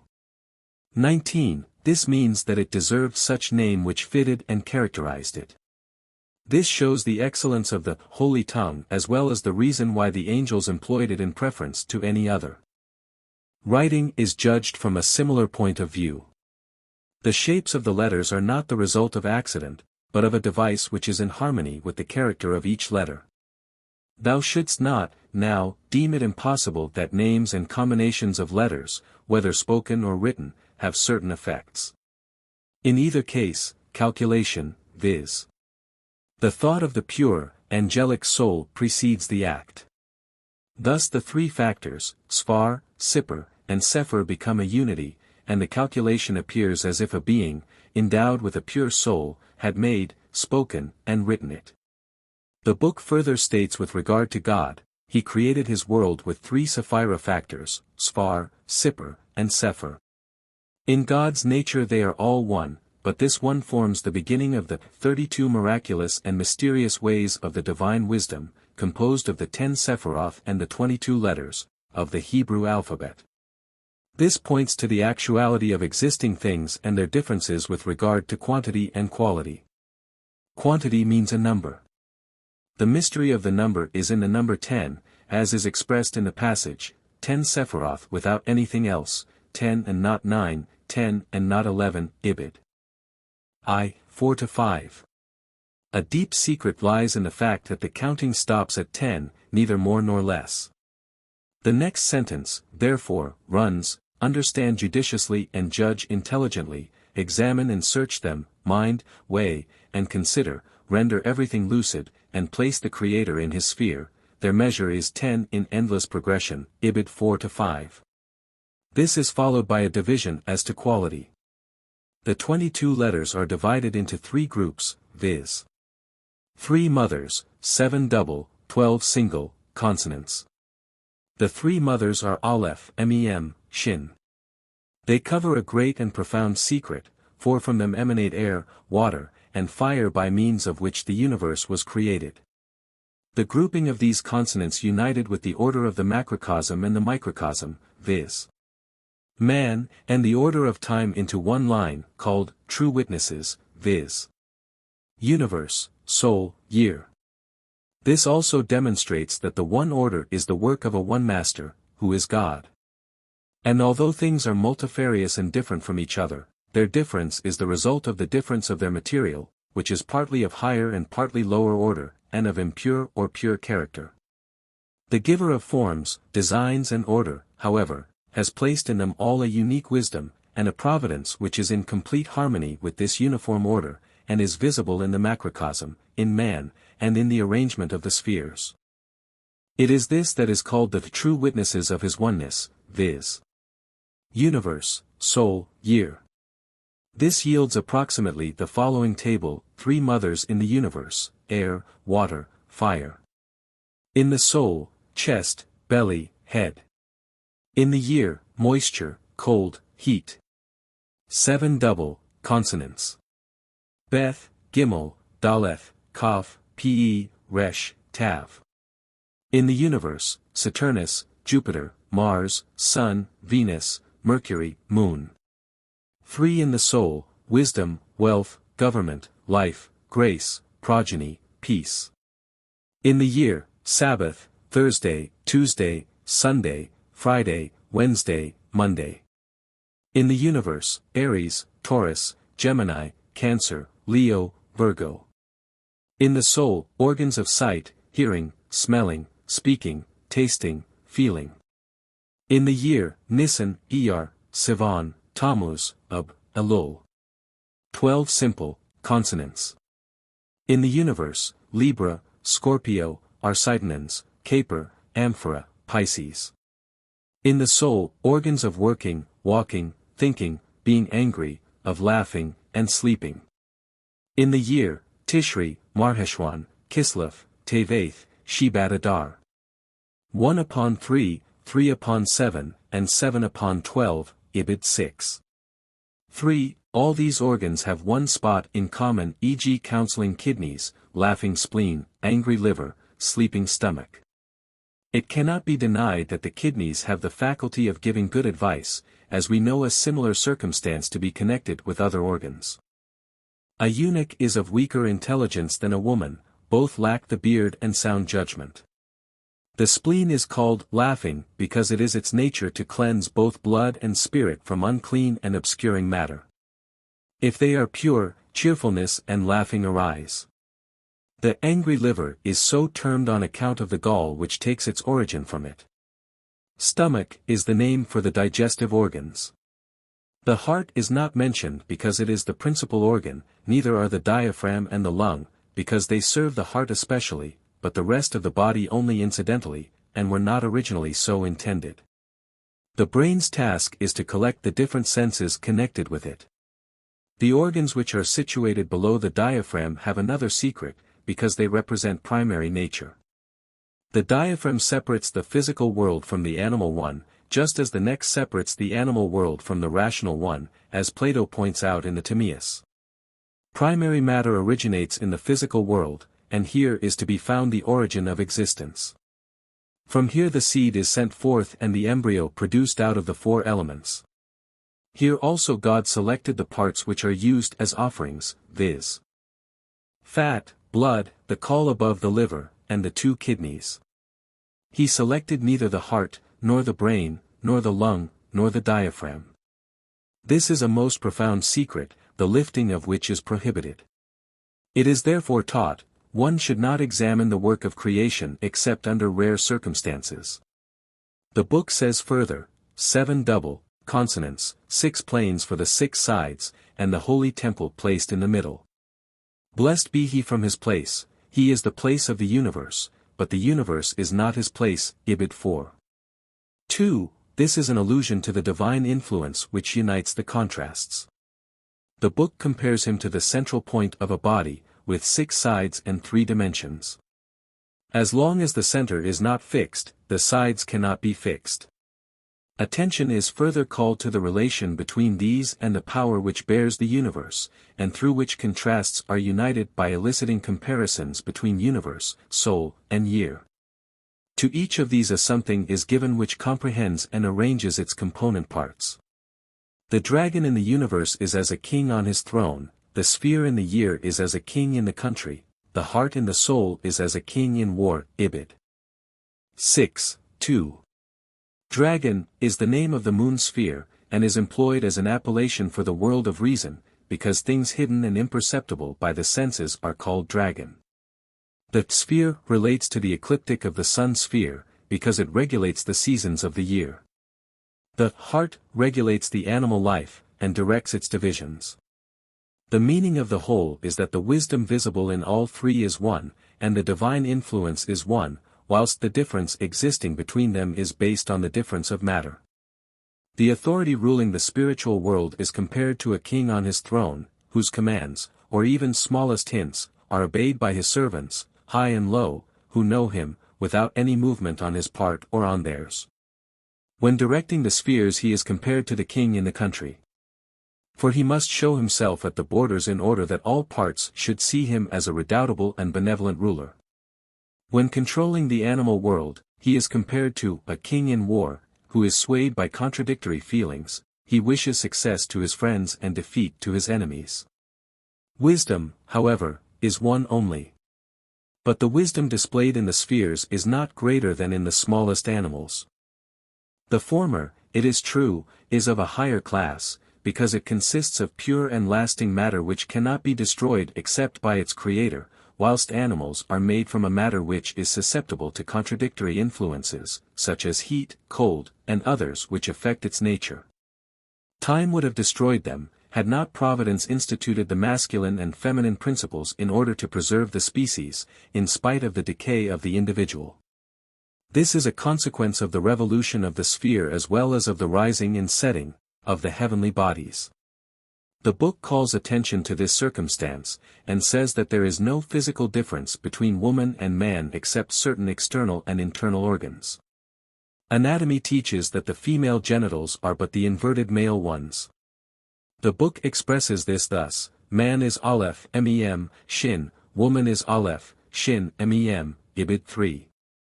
5. The will turns forwards and backwards, nothing better above than pleasure, nothing worse below than injury. This means that the letter groups Aleph, Mem, Shin, and Aleph, Shin, Mem, Ain, Nun, Gimel, and Nun, Gimel, Ein, Ibid 2. 2. Are always the same, only differently grouped, just as the rising and setting of the sphere remain stationary, only appearing to us to move forwards and backwards. Then the book allegorises the human organs in the following manner: 2 mumbling, 2 rejoicing, 2 counseling, 2 jubilant. He put them in contrast, placed them in opposition, one part of one side being allied to one of the other, standing up for each other, or against one another. Some are nothing without others, but all are linked to each other. Ibid v. 2. The illusion is clear when considered in its entirety, however difficult it may be to explain it in detail, to explain that the animal needs contrasts, that its preservation is the result of this strife, and that it could not exist without the latter. Counting up the creatures which are headed by the noblest, viz. Spirit of the living God, the book goes on to say, firstly, the Spirit of the living God, secondly, air emanating from the Spirit, thirdly, water from the wind, fourthly, fire from water. Ibid I, 9, 10. The earth element is not mentioned, because it forms the gross material of the creatures which are all made of earth. One says rather, this is a fiery body, or an atmospheric one, or an aqueous one. For this reason the 3 mothers, fire, water, and air, are placed in front, but they are preceded by the Spirit of God, which is the Holy Ghost, of which were created the angels and with which the soul is connected. After this comes the perceptible atmosphere, then the water which is above the firmament, and neither grasped nor acknowledged by philosophic speculation. A solution might be found in the circumstance that this is the zone of intense cold which forms the limit of the clouds. Above this is the ether, which is the place of the elementary fire, as the book hath it, fire from water, or as the Bible says, and the Spirit of God moved upon the face of the water. Gen. 2. This water is the primary matter, not qualified, but tohu wabuhu, which, by the encompassing will of God, assumed a certain character and the name, Spirit of God. The comparison of the primary matter with water is most suitable, because no compact substance can arise from a material which is finer than water. But a substance which is of greater density than water does not, on account of this density, admit the influences of nature. Earthly matter alone can be wrought, because in handling it only the surfaces of the material are concerned, but not all its particles. Nature, however, penetrates the atoms. There is consequently no product of nature which did not, at one time, exist in a liquid condition. If this had not been so, it could not have been called a natural, but only an artificial compound, or accidental formation. Nature can only exercise her influence on liquid matters, which she can form at her will, but leave alone as soon as it is necessary for them to become hard. Concerning this the book says, He made substance from chaos, and the non-existent existing. He carved great pillars from intangible air. Further, water from air, He has carved and hewn tohu and bohu, mud and clay, He made them into a kind of flower bed, raised them like a wall, covered them like a floor, poured water over them, and they became dust. Ibid I, 9 square, 2. 4. Tohu is the green line which surrounds the whole universe. Bohu are the mud-covered stones which are submerged in the ocean, and from between which water comes forth. In the following portions light is shed on the secret of the holy name, viz. The Tetragrammaton, which corresponds to the nature of the one God, which is without quiddity. For the quiddity of a thing is outside its essence, whilst the existence of God is identical with His quiddity. The quiddity of a thing is its definition, and the latter is composed of the species and divisibility of the thing defined. The primary cause, however, has neither species nor divisibility. He therefore can be nothing but He. The book, then, shows that the revolution of the sphere is the cause of the variety of things, in the following words: the wheel turns forward and backward. Ibid 2. 4. This is compared to the combination of single letters, viz. Aleph placed in combination with all the others with Aleph, Beth with all the others with Beth. Ibid 5. This continued through the whole alphabet results in 231 combinations. The variety would be greater in groups of 3 and 4 letters, which is expressed in the following formula: 3 stones build 6 houses, 4 stones build 24 houses. Go and calculate that which the human mouth cannot express nor the ear hear. An inquiry is also necessary into how things multiplied prior to the revolution of the sphere, the Creator being one, whilst the sphere, so to speak, has 6 sides. The book, then, in spiritual language, finds a name for the Creator, choosing, in order to express it in physical speech, the slenderest consonants which are as a breath in comparison to the other letters, viz. H, Vav, Yod. The book says that the divine will, when going forth under this great name, carries out everything God wishes. There is no doubt that He and the angels speak that spiritual language, and knew, even before the world was created, everything that was to happen in the physical world, as well as how speech and intelligence would emanate from Him on mankind, which was to be created in the world. From this it follows that the physical world was created in a manner congruous to the tangible element of the holy and spiritual name, which, in its turn, is congruous to the tangible name, JHW, JWH, HWJ, HJW, WJH, WHJ. Each of these groups was responsible for one direction of the universe, and thus arose the sphere. This, however, is not satisfactory, because the object of research is either too profound to be fathomed, or our minds are inadequate, or for both reasons simultaneously. Philosophers speculating on these things arrive at the conclusion that from one only one can issue. They conjectured an angel, standing near to God, and having emanated from the prime cause. To this angel they attributed 2 characteristics: firstly, his consciousness of his own existence by his very essence; secondly, his consciousness of having a cause. 2 things resulted from this, viz. An angel and the sphere of fixed stars. From his recognition of the prime cause a second angel emanated, and from his consciousness of his existence emanated the sphere of Saturnus, and so forth to the moon, and the creative intellect.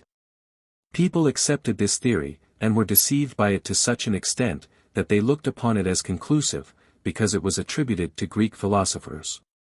It is, however, a mere assertion without convincing power, and open to various objections.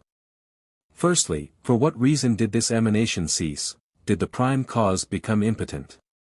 Secondly, it might be asked, why, from Saturnus' recognition of what was above, did not one thing arise, and from his recognition of the first angel another thing, so that the Saturnine emanations counted 4?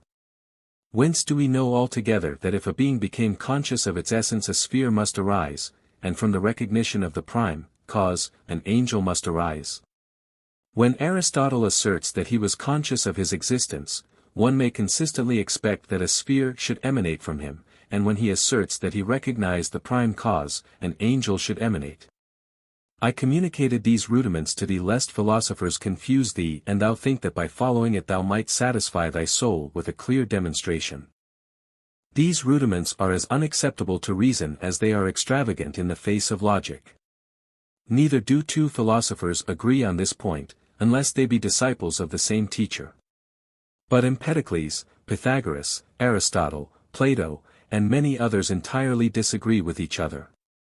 26. Al Khazari, why should the letters H, W, J or an angel or a sphere or other things be required if we believe in the divine will and creation, and if we believe that God created the immense variety of things and species in one moment, as is related in the book of Genesis that he placed in everything the faculty of preservation and propagation, and sustains them every moment by his divine power?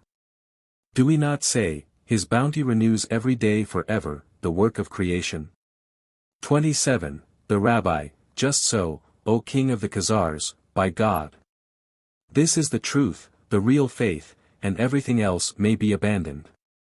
Perhaps this was Abraham's point of view when divine power and unity dawned upon him prior to the revelation accorded to him.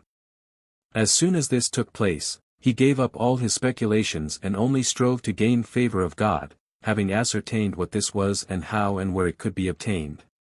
The sages explain the words, and he brought him forth abroad, Gen. 15, thus, give up thy horoscopy.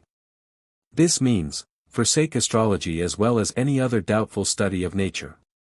Plato relates that a prophet, who lived at the time of the king Marinus, said prophetically to a philosopher who was zealously devoted to his art, thou canst not reach me on this road, but only those whom I have placed as intermediaries between me and mankind, viz. The prophets and the true law. The book Jur is constructed on the mystery of 10 units equally acknowledged in East and West, but neither from natural causes, nor rational conviction. The following sentences are a divine mystery, 10 Sephiroth without anything else: close thy mouth from speaking, close thy heart from thinking. If thy heart runs away, return to God, Jez. 8, for with reference to this, the prophet, says, running and returning, Ezek 15. On this basis the covenant was made. Their measure is 10 in endless progression, Ibid 7, the end being linked to the beginning, and the beginning to the end just as a flame which is attached to the coal. Know thou, think and reflect that the Creator is one, without another, and there is no number which thou canst count before one. 6, 4. The book concludes as follows: as soon as Abraham had understood, meditated, discerned and clearly grasped, the Lord of the universe revealed himself to him, called him his friend and made a covenant with him between the 10 fingers of his hand, which is the covenant of the tongue, and between the 10 toes of his feet, which is the covenant of circumcision, and he pronounced upon him the word, before I formed thee in the belly I knew thee, J. 5. 28. Al Khazari, give me now an idea of the sage's accomplishments in natural science. 29. The Rabbi, I have already called thy attention to the fact that they were so skilled in real astronomical observations that they knew the revolution of the moon which, according to Davidian tradition, amounts to 29 days, 12 hours and 793 fractions. No flaw has been found in it hitherto. They also calculated the solar year, taking care that Passover should not fall till after the Tekufah of Nisan, as some of them explained. If you see that the equinox of Nisan would be on the 16th of Nisan, make the year an embolismic one, lest Passover fell in the winter season. God's command fixed the feast in the words, observe the month of Abib. Deuteronomy 16. 1. The Tekufah, as accepted by the people, is not the true one, but only approximate, on account of the division of the year into 4 seasons, viz. 91 days, 7½ hours. According to this calculation Passover would fall in the winter. This induced the Christians to attack the Jews and to think that the latter had lost the basis of their belief. They themselves are without a basis, since their Easter would, according to their calculation of the commonly known equinox, take place before the beginning of spring. They did not, however, pay attention to the true equinox, which was kept secret and not given up to common knowledge. According to their calculation, Passover never falls otherwise than when the sun has reached the head of Aries, though only by 1 day. For the last 1,000 years no mistake has occurred, and this agrees with the calculation of al-Battani, being most correct and accurate. Can the revolutions of sun and moon be calculated otherwise than by a most intimate knowledge of astronomy? The problem of the sentence, if the new moon appears before noon, etc., has been discussed before. There exists a book on this special subject, styled Chapters of R. Eliezer, in which we find dissertations on the extent of the globe and every sphere, the nature of the stars, the signs of the zodiac, constellations, houses, happy omens, good and evil influences, ascensions and dissensions, elevations and the extent of their movements. He was one of the best-known doctors of the Mishnah. Samuel, one of the doctors of the Talmud, said, "The roads of heaven are as familiar to me as the streets of Nehardia." They devoted themselves to this study only in the service of the law, because the calculation of the revolution of the moon with the disturbances of her course did not completely tally with the calculation of the time of her conjunction with the sun, viz. the molad. The time when the moon is not visible prior to the molad and immediately after it also, can only be calculated with the help of sound astronomical knowledge. Similarly, the knowledge of the changes of the 4 seasons can only be properly obtained with the aid of a knowledge of the lowest and highest points and the various ascensions of stars as well as their variations. He who occupies himself with this study must bring to bear on it also the knowledge of spheres. The remarkable knowledge of natural history displayed in the sayings of the sages, without any intention on their part of teaching this science, is quite astonishing. What books, in thy opinion, must have been at the disposal even of the students among them? 30. Al-Khazari, I wonder how it is that the books written for the purpose were lost whilst these incidental sayings were saved. 31. The Rabbi, because their contents were retained in the minds of a few people, only one of whom was an astronomer, another a physician or an anatomist. If a nation perishes, it is first the higher classes which disappear, and literature with them. There only remain the law books which the people require, know by heart, copy and preserve. Whatever element of those sciences was embodied in the Talmudical law codes was thus protected and preserved by the zeal of many students. To these belong everything appertaining to the rules for slaughtering cattle, or making them unlawful to be eaten. A large amount of this remained unknown to Galen. If this were not so, why does he not mention easily recognizable diseases to which the law calls attention? Among these are diseases of the lungs and heart, growths on the latter and on its sides, the growing together of the lobes of the lung, deficiency or redundance of the same, or if they are dried up or lacerated. Their acquaintance with the vital and vegetative organs is shown in the following sentence: the brain has 2 skins to which correspond 2 on the testicles. 2 bean-shaped growths are situated at the lower end of the skull, inside them is the brain, outside is the spine. Further, there are 3 arteries, one leads to the heart, the second to the lung, and the third to the liver. They distinguished between fatal diseases and less dangerous ones in the following words: if the skin of the spine is preserved, the marrow remains intact. He whose marrow becomes soft cannot beget children. Further, a skin formed in consequence of a wound on the lung is no real skin. The regulation concerning the sinew that shrinks does not apply to birds, because they have no hollow of the hip. Worth mentioning are the following regulations: the contents of the stomach of a lawful animal suckled by an unlawful one is unlawful, but the contents of the stomach of an unlawful animal suckled by a lawful one are lawful, because the milk becomes compact in the entrails. Very profound, though beyond our grasp, is the following prohibition: 5 cuticles are unlawful, viz. that of the brain, testicles, spleen, kidneys and lower end of the spine, all these it is unlawful to eat. They have also very skillfully determined the height from which a fall would make an animal unlawful on account of shattering of limbs, which means the tearing of limbs which endangers its life. They say as follows: if one has left an animal above, a structure, and finds it below, shattering of limbs is not to be feared, because the animal measures itself, which means that the animal measures and prepares for the leap, without damage. This would not be the case if it were pushed. Leaping is assisted by presence of mind, whilst a push produces fear. The following regulation is also interesting: the naturally reduced lung is lawful, the artificially reduced one is unlawful on account of shrinking.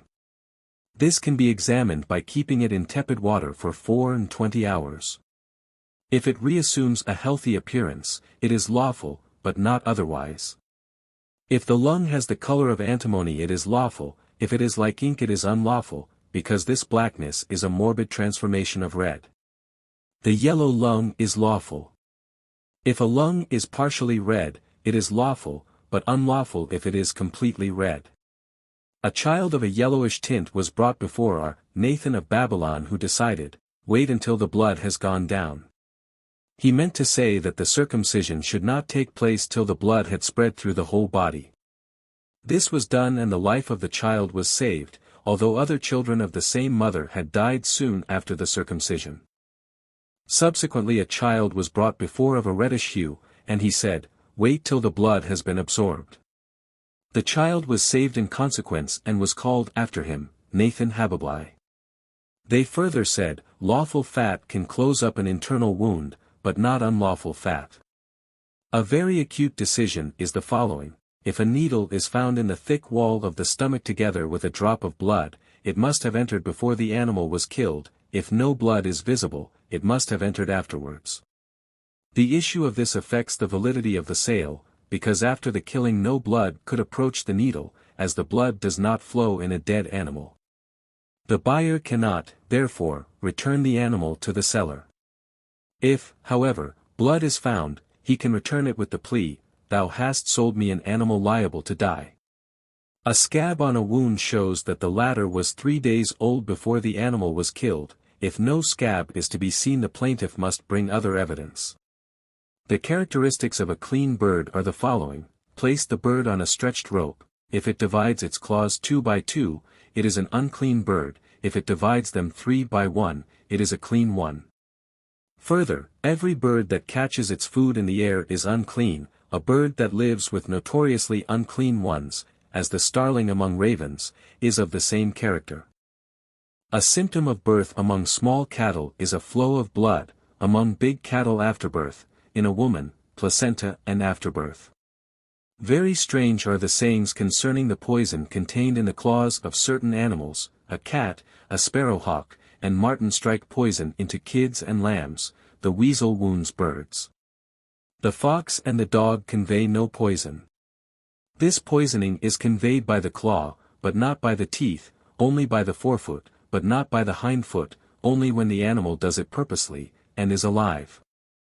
All this means that an animal can only poison any other by striking it purposely, but not accidentally, or if the claw remains sticking in the flesh without any tearing intention. The addition living animal is therefore most remarkable. For if the striking foot were cut off and the claw remained in the flesh of the wound of the other animal, no poisoning takes place, because the poison is not conveyed till the claw is withdrawn. For this reason the words, while living, are placed intentionally after, on purpose. They say further, if the liver is missing excepting the size of an olive near the gall, its natural place, the animal is lawful. Matter is harmless on the lung, but not on the kidneys. Clear water in the whole are harmless on the kidney but fatal for the lungs. If an animal has been skinned, a piece as large as a coin remaining on the spine suffices to make the animal lawful. The Mishnah also contains regulations concerning unlawful food, defects of firstborn animals, defects of priests, too many to enumerate, not to speak of commenting on them. Apart from this, the anatomy of the skeleton is given in very concise, yet clear description. An admirable saying is, if the intestines protrude, but show no hole, the animal is lawful. This, however, the Mishnah adds, is only the case if they have not been inverted. If this has taken place, the animal is unlawful, for it is written, He has made thee and established thee, Deuteronomy 32:6, which means that God has created man as a well-established being. If one of his organs were inverted, he could not live. The sages further distinguish the various appearances of blood of issue or wounds and hemorrhoids, the rules of menstruation and male issue, symptoms of leprosy, and other matters too deep for our capacity. Finished is Part 4, and we begin. Part 5:1. Al Khazari, I must trouble thee to give me a clear and concise discourse on religious principles and axioms according to the method of the Mutakallims. Let me hear them exactly as thou didst study them, that I may accept or refute them. Since I have not been granted a perfect faith free from doubts, and I was formerly skeptical, had my own opinions, and exchanged ideas with philosophers and followers of other religions, I consider it most advantageous to learn and to instruct myself how to refute dangerous and foolish views. Tradition in itself is a good thing if it satisfies the soul, but a perturbed soul prefers research, especially if examination leads to the verification of tradition. Then knowledge and tradition become united. 2. The Rabbi, where is the soul which is strong enough not to be deceived by the views of philosophers, scientists, astrologers, adepts, magicians, materialists, and others, and can adopt a belief without having first passed through many stages of heresy? Life is short, but labor long. Only few there are to whom belief comes naturally, who avoid all these views, and whose soul always detects the points of error in them. I hope that thou art one of those few. Since I cannot resist, I will not lead thee the way of the Kharites, who ascended the heights of metaphysics without intermediate steps. I will give thee a clear standpoint, which will assist thee to acquire clear notions of matter and form, elements, nature, soul, intellect, and metaphysics in general. After this I will prove to thee, as briefly as possible, that the rational soul can exist without a body, further, the existence of reward hereafter, providence and omnipotence. As regards tangible objects, we can perceive their quantity and quality by means of our senses, whilst reason maintains that they are borne by a fulcrum which is difficult to imagine. How can we imagine a thing that has neither quantity nor quality? Imagination denies its existence, but reason answers that quantity and quality are accidents which have no independent existence, but must necessarily have an object to support them.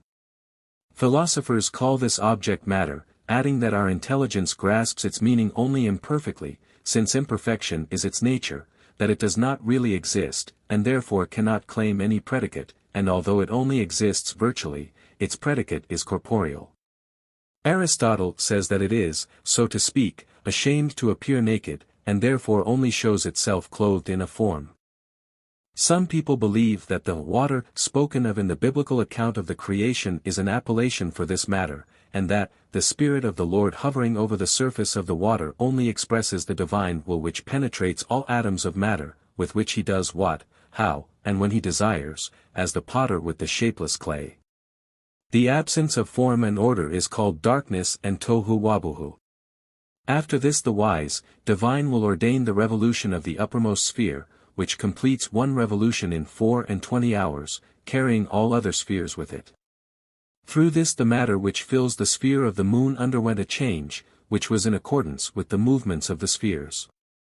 The first process was that the air near the moon's sphere became hot, because it was nearest to the periphery. It thus became an ethereal fire, called elementary fire by natural philosophers, having neither color nor combustion, and being a fine, delicate, and light substance. It is called the fire sphere. Then comes the water sphere, and then the terrestrial globe, which forms a heavy and compact center, being removed farthest from the periphery.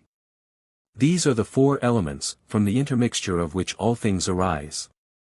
3. Al Khazari, in the opinion of philosophers, as I see, things arise by accident, since they say that that which happened to be nearest to the sphere became fire, and what was remotest became earth, whilst the middle part, according to proximity either to the periphery or to the center, became air or water.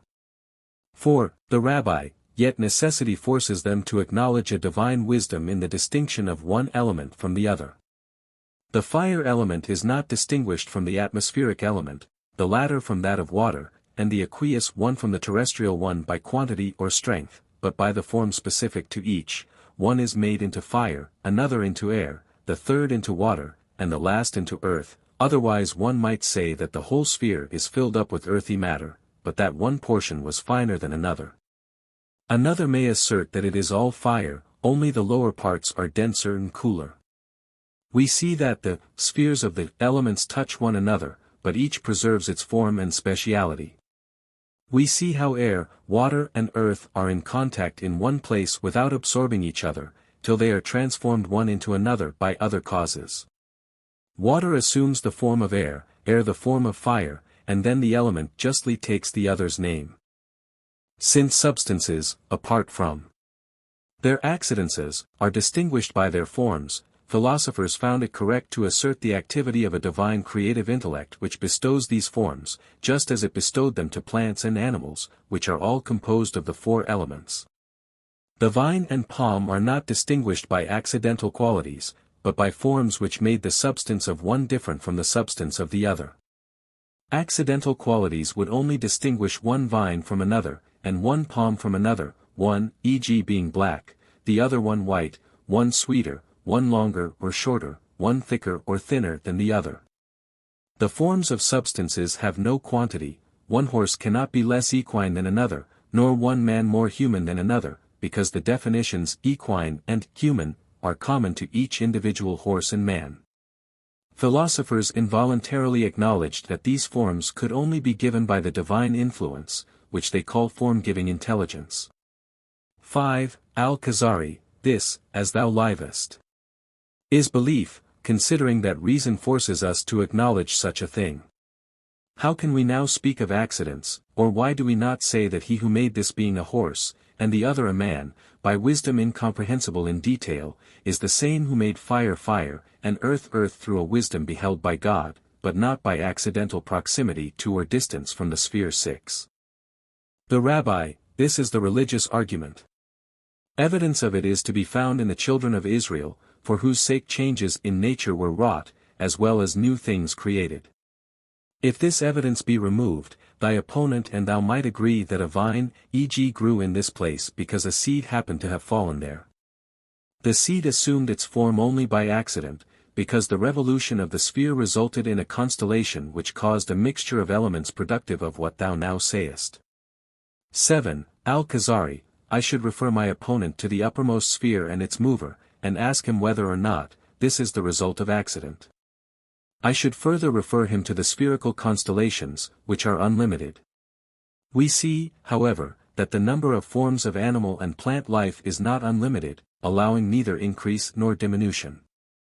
One might think that new constellations would produce new formations, and that others would perish. 8. The Rabbi, this is all the more correct, as with regard to many we understand their inherent wisdom as well as purpose, just as Aristotle explained in his discourse on the utility of the species of animals, or Galen in the utility of the organs, not to speak of other wonderful achievements of the divine wisdom. In the instance of domestic animals, such as sheep, cattle, horses and asses, it is clear that they were created for the benefit of man. For in a wild state they are imperfect, but useful when domesticated. David's allusion in the words, "How great are thy works, O Lord," P.S. Civ 24, serves to refute Epicurus' view that the universe arose by accident. 9. Al Khazari, although it may be a digression, explain the meaning of this psalm to me. 10. The Rabbi, it runs parallel with the history of creation. The words, "He who covereth himself with light," ver. 2, correspond to, "Let there be light, and there was light," Gen I, 3.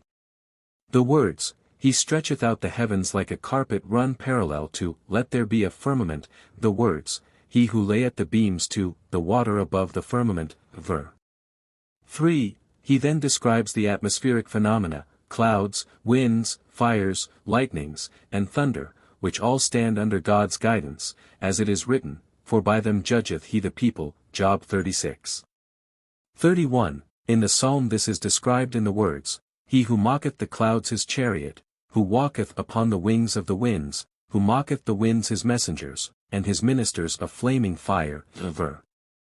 3-4, this means that he dispatches them whither and on what errand he desires. Thus far the phenomena of the atmosphere. The psalm, then, passes on to, "Let the waters be gathered, and the dry land appear," ver. 9, which is parallel to, he founded the earth on its bases. According to its nature water would close up above the earth, covering it completely, hills and dales, like a garment, as the psalm hath it, with the flood, as with a robe, thou coveredst it, waters stand above the mountains. Divine providence, however, obviated its natural inclination, and sent it down to the ocean's deep, to let animals arise and God's wisdom appear. The words, at thy rebuke they flee, describe the retirement of the water in the seas and underneath the earth. The same condition is alluded to in the words, to him that spread out the earth above the water, ps. Khazari. 6. A sentence which seemingly contradicts the other, with the flood as with a robe thou coveredst it, the latter corresponding to the nature of the water, whilst the former describes God's wisdom and omnipotence. Then the psalm continues, thou didst appoint a bound, that they might not pass over, nor turn again to cover the earth, ps. Civ 9. All this is intended for the benefit of mankind. By means of certain clever works and dikes man keeps off the floods of rivers, utilizing only so much water as is required for mills and irrigation. The psalm now says, he sends forth springs into the valleys, ver. 10, that they should give drink to every beast of the plain, ver. 11, as soon as the wild beasts were created. The words, upon them dwell the birds of the heaven, ver. 12, refer to the creation of the birds. The psalm, then, passes on to, let the earth bring forth, Gen 11, in the words, to the mountains he gives drink from his upper chambers, ver. 13, this is only another expression for, but there went up a mist from the earth, Gen 2. 16, likewise for the benefit of Adam and his posterity. The psalm says, he causes grass to spring up for the cattle, ver. 14, lest the grass be despised, since it is of service for the domestic animals, oxen, sheep, and horses. This is described in the words, service of man, ibid, viz. Agriculture, by means of which he produces corn for himself, as is expressed in the words, to bring forth bread from the earth. This is parallel to the verse, behold, I have given you every herb-bearing seed, viz. The corn for man, and the chaff for the rest of creatures, Gen 29, as it is said, and to every beast of the earth, and to every fowl of the heaven. Every green herb for meat, ibid 30. The psalm then mentions the three foods gained from the soil, viz. corn, wine and oil, which are comprised in the term leam, and their usages as follows, wine which gladdens man's heart, to make his face shine more than oil, and bread, viz. The loaf sustains man's heart, ver. 15, then he mentions the importance of rain for the trees in the words, the trees of the Lord have their fill, ver. 16, these high trees have a use for some animals, as is expressed in the words, wherein the birds make their nests, ver. 17, just as the high mountains serve other animals, viz. The high mountains are for the wild goats, the crags a refuge for the conies. Thus far the description of the dry land.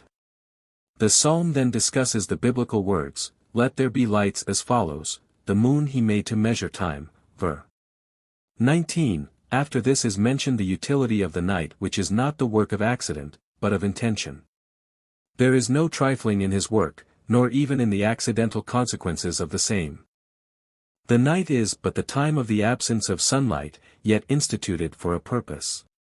This is expressed in the words, thou makest darkness, and it is night, ver. 20, this is followed by the description of beasts dangerous to man, which go forth at night and hide by day, whilst man and domestic animals sleep at night and walk abroad during the day. Man goes forth to his work and to his labor until the evening, ver. 23, having thus included all terrestrial animals in the discussion of the rivers and heavenly lights, and having also mentioned man, there only remain the animals which live in water, the life of which is very little known to us, because divine wisdom lavished on them is not so manifest to us as in the former. Speaking of the wisdom which is visible, the psalmist breaks out in praise and says, how manifold are thy works, O Lord! Ver.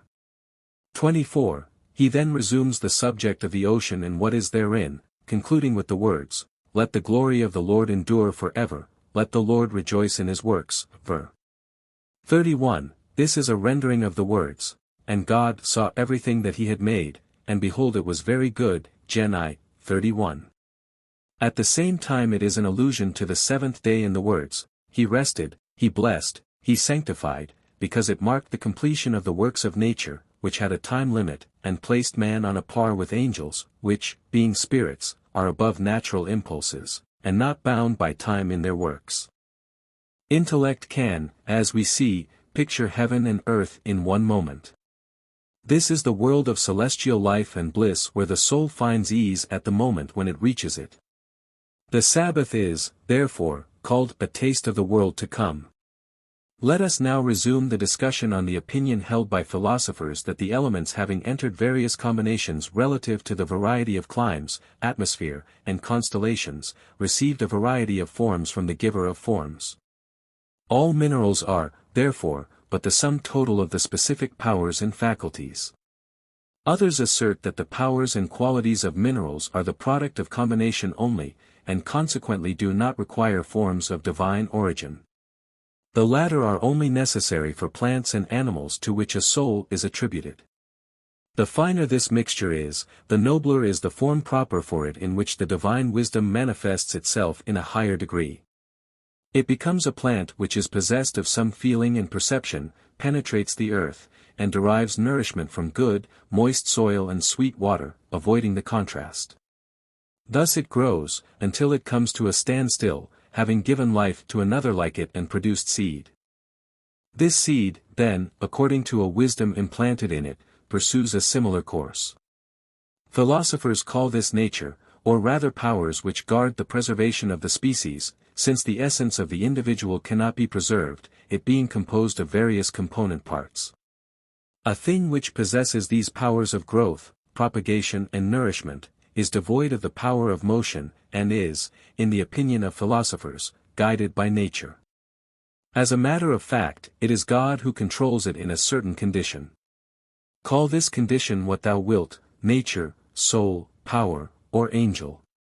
If the mixture is still finer, and fit to be impressed by the divine wisdom, it is favored with a higher form than the bare physical power. It is able to bring its food from a distance, and is possessed of organs subject to it, which cannot move except by its desire.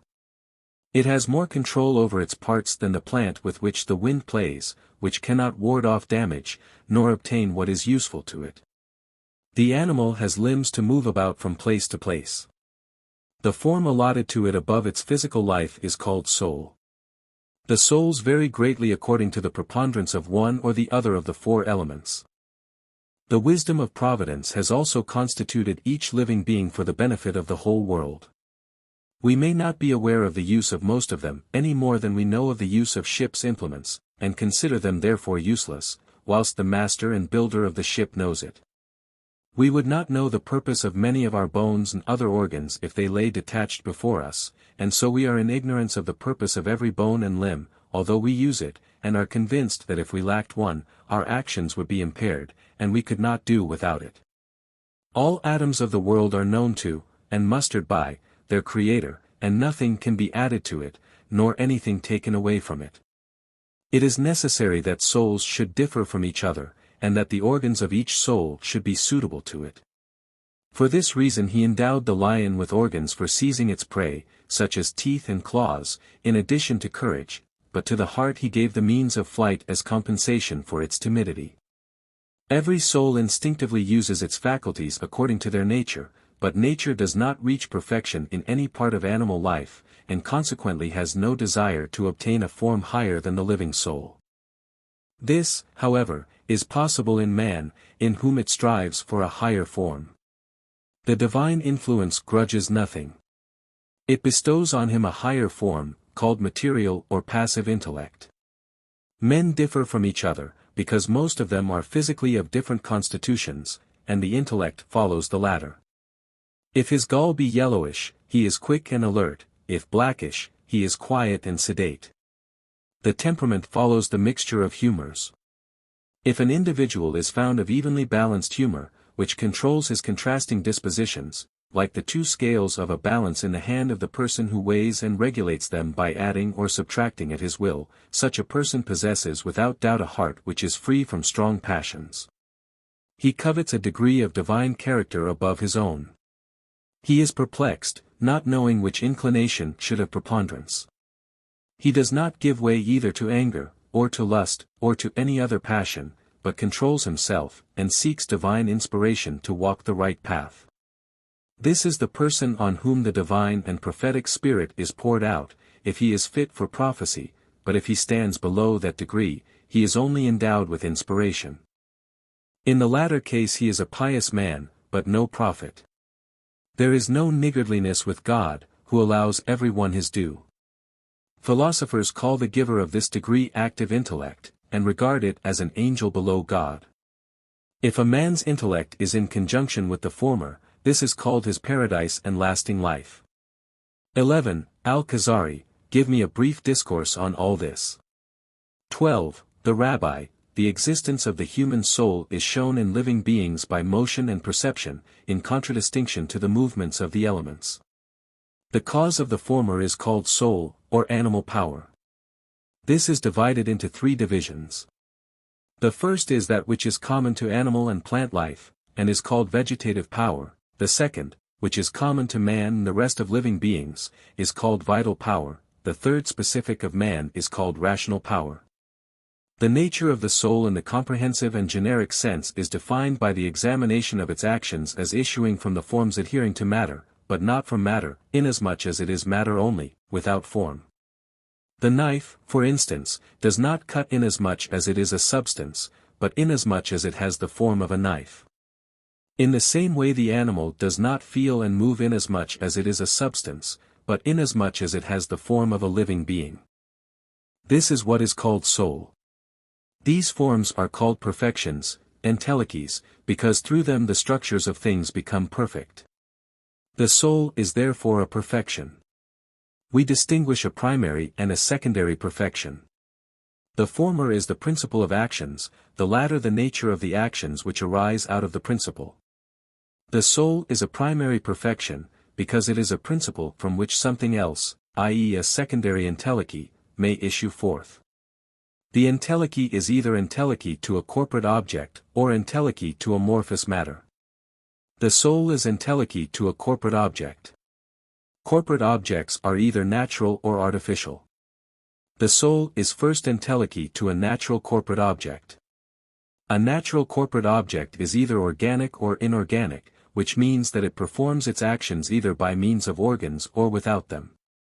The soul is entelechy to a natural corporate object, endowed with organs, and potentially with life, viz. a mainspring of potentially vivified actions, or susceptible to such. The next consequence is that the soul is not the result of a combination of elements of substance. If a thing arises from a combination of component parts, one or more of these component parts preponderate, its form shapes itself accordingly. Or the component parts struggle with one another, so that not one of them retains its form, but their medium yields a new form. The soul which is not composed of corporeal ingredients is therefore nothing but external form, like the impression made by the seal in the clay which is composed of water and earth. The seal is not the result of the forms of water and earth. The first of the vegetative powers is that of nutrition, which forms, so to speak, the beginning, whilst that of propagation forms the end. The faculty of growth is in the middle, linking the beginning to the end. The faculty of propagation occupies the first place, and although it appears to be placed at the end, it rules supreme over the substance which is fitted to receive life. Assisted by growth and nutrition, it clothes it with the intended form. It then leaves the further management to the latter two till the moment of propagation. Propagation is aided, nutrition aids, growth aids and is aided. Nutrition has those four well-known powers at its disposal. Everything that moves does so by the will of a perception, otherwise perception were useless. Providence, however, produces nothing that is either useless or injurious. Neither does it withhold anything that is necessary or useful. Even mollusks, though apparently lying quietly, can contract and stretch themselves, and if placed on their backs, move till they turn over on their bellies, in order to reach their food. The exterior senses are thus known. As to the interior ones, the first is the general sense, because that which is useful or injurious can only be learnt by experience. God therefore gave man the faculty of conception, that he may grasp by its means the forms of objects perceived. This is what is meant under the term general sense.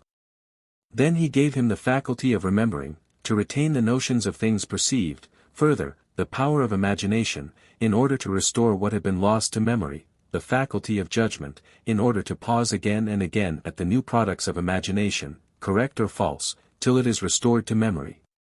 Lastly, he endowed him with the power of motion, in order to procure what is required from near and far, and to remove what is injurious. All the powers of a living being are either perceptive or motive. The motive power is of optative character, and is divided into two classes, viz. Firstly, moving to obtain what is desired, i.e., avidity; secondly, moving to repel what is undesirable, i.e., dislike. Perception is also divided into two classes, viz. External faculties, as the external senses, and internal faculties, as the internal senses. The motive power acts on the judgment of conception and with the assistance of imagination.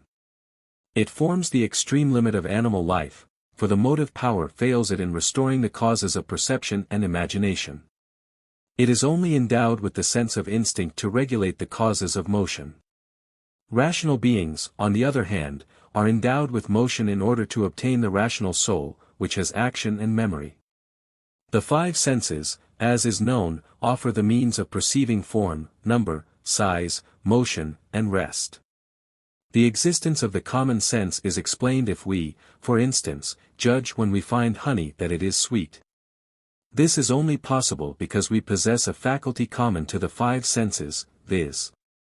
the perceptive power, which is active both in waking and sleeping. To this is added a faculty which either combines all that which is united in the common sense, or separates, and fixes their differences without, however, depriving forms of the common sense. This is the faculty of imagination, which is sometimes correct, sometimes incorrect, whilst the faculty of perception is always correct.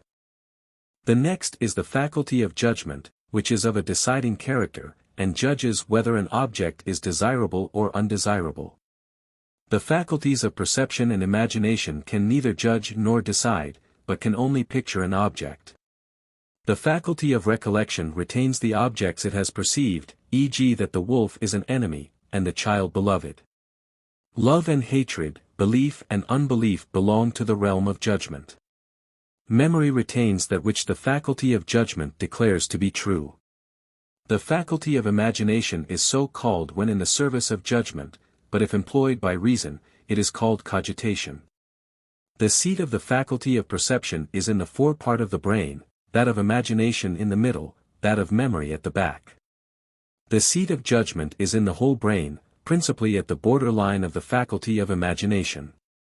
All these faculties perish with their organs, and no duration is granted to reasonable beings, although it claims the nucleus, so to speak, of these faculties as its own, and renders their real character manifest. This is the result of the philosophers' discourses on that which is beneath the rational soul. They call the soul hylic intellect, i.e., potential intellect, because it resembles matter which forms the connecting link between nothingness and actuality, in other words, all potential objects. They obtain rational forms either by way of divine inspiration or by application. Those obtained by inspiration are the result of original conception shared by all human beings guided by nature. Those acquired by application are gained by speculation and dialectic corollary. The result is the formation of logical conclusions, as species, classes, divisions, specialties, words simple and composed in various ways, compound conclusions true or untrue, propositions from which arise either apodictic, dialectic, rhetoric, sophistic, or poetic conclusions. There arise further, the establishment of physical notions, as matter, form, nothingness, nature, place, time, motion, spherical and elementary substances, growth and decay in general, the origin of meteorological, mineral and terrestrial phenomena, as plants and animals, the essence of man, the nature of the soul according to its own conception, further, things mathematical, such as arithmetic, geometry, music, astronomy, further, things metaphysical, such as the knowledge of beginning and existence as such in general, and the accessories thereof either potential or actual, principle, cause, substance, accident, species and class, contrast and connaturality, congruence and difference, unity and plurality, the establishment of the principles of speculative subjects, as mathematics, natural history, from logic, all of, which can only be gained by a knowledge of the last named, further, the establishment of the existence of the prime creator, of the universal soul, the nature of species, the relation of the intellect to the creator, the relation of the soul to the intellect, the relation of nature to the soul, the relation of matter and form to nature, the relation of the spheres, stars and other phenomena to matter and form. Then we must consider why they are constructed with such differences of sequence for the knowledge of divine guidance, of universal nature, of divine providence. The rational soul sometimes derives certain forms from the senses by applying to its own needs perception and memory, and making use of imagination and judgment. We shall then find that these forms have some attributes in common, but that they differ in others. Some of these attributes are essential, others accidental. The soul divides or combines, and produces species, categories, divisions, specialties, and accidences. It then combines them by means of syllogisms, and produces satisfactory conclusions with the assistance of the universal intellect. Although, at first, it reposed on the faculties of perception, it does not require them for the formation of the ideas themselves, nor in the composition of the syllogisms, be it to verify them, or to form a conception. Just as the faculties of perception only acquire something relative to the object perceived, thus the intellectual faculties only conceive something relative to the conceived object, by abstracting the form from the matter, and remaining attached to the former. The faculty of perception, however, does not act spontaneously as does the rational soul, but it requires the motive power as well as the assistance of intermediaries which establish a connection between the forms and itself. The power of intellect conceives spontaneously and conceives itself as often as it desires. The faculty of perception is therefore called passive, but the power of intellect is called active. Actual reason is nothing but the abstract of objects conceived, potentially existing in reason itself, and rendered actual by the same. It is therefore also said that actual reason comprehends and is comprehended simultaneously. It is one of the special characteristics of reason that, by means of synthesis and analysis it transforms plurality into unity and unity into plurality.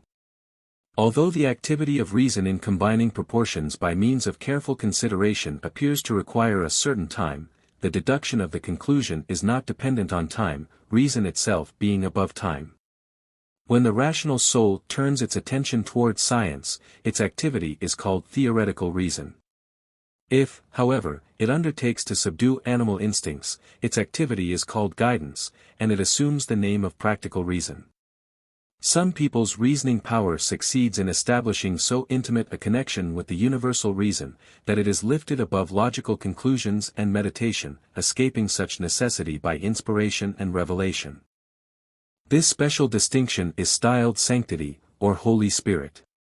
A proof that the soul is real, though incorporeal and no accessory, is to be found in the circumstance that it is the form of a corporeal object. According to its nature it cannot be divided like a corporeal object, or like an accessory when the substratum of the same is divided. Color, smell, taste, heat and cold are divided as soon as their substrata are divided, though their nature is indivisible. The form of the intellect consists in the object conceived. A human being's conception cannot be divided, because half, or a piece of a human being cannot be styled man, although part of a corporeal object, or a color can retain their names. Color and corporeal object, if only existing in conception, allow no division even in thought. One cannot say, half of a conceived color, or half of a conceived corporeal object, as one can say, half of this object is perceived, or half of the color borne by it and referring to it. One cannot speak of half of Zayd's soul, as one can speak of half of his body, for the former can neither be limited locally, nor defined in any way, nor pointed to. Now if it cannot be either a corporeal object nor an accessory borne by a corporeal object, its existence is manifested by its activity. There remains nothing but to see in it a substance with an existence of its own, endowed with angelic attributes and divine substantiality. Its primary tools are those spiritual forms which shape themselves in the center of the brain from the psychical spirit by means of the power of imagination. The latter gives the faculty of reflecting, as soon as it becomes predominant enough to produce synthetical and analytical knowledge. It had been imaginative prior to this, when judgment was predominant in it, as is the case with children, animals, and with people whose constitution has been tried by illness. As a consequence, the human soul is deprived of those formations on account of the synthetical and analytical processes which are required for the unimpaired consideration of an opinion. In such a case the opinion becomes a defective judgment, wholly or partially. A proof that the soul is distinct from the body, and does not require it, is to be found in the circumstance that the physical powers are weakened by strong influences. The organ of the eye is damaged by the sun, and the ear by too strong a sound. The rational soul, however, retains whatever stronger knowledge it has obtained. Moreover, old age attacks the body, but not the soul. The latter is stronger after the 50th year, whilst the body is on the decline. The activity of the body is limited, which is not the case with that of the soul, for geometrical, arithmetical, and logical forms are unlimited. There now remains to be shown that there exists a spiritual substance, distinct from the body, which stands in the same relation to the soul as the light to the eye, and as soon as the soul is separated from the body, it is united to that substance.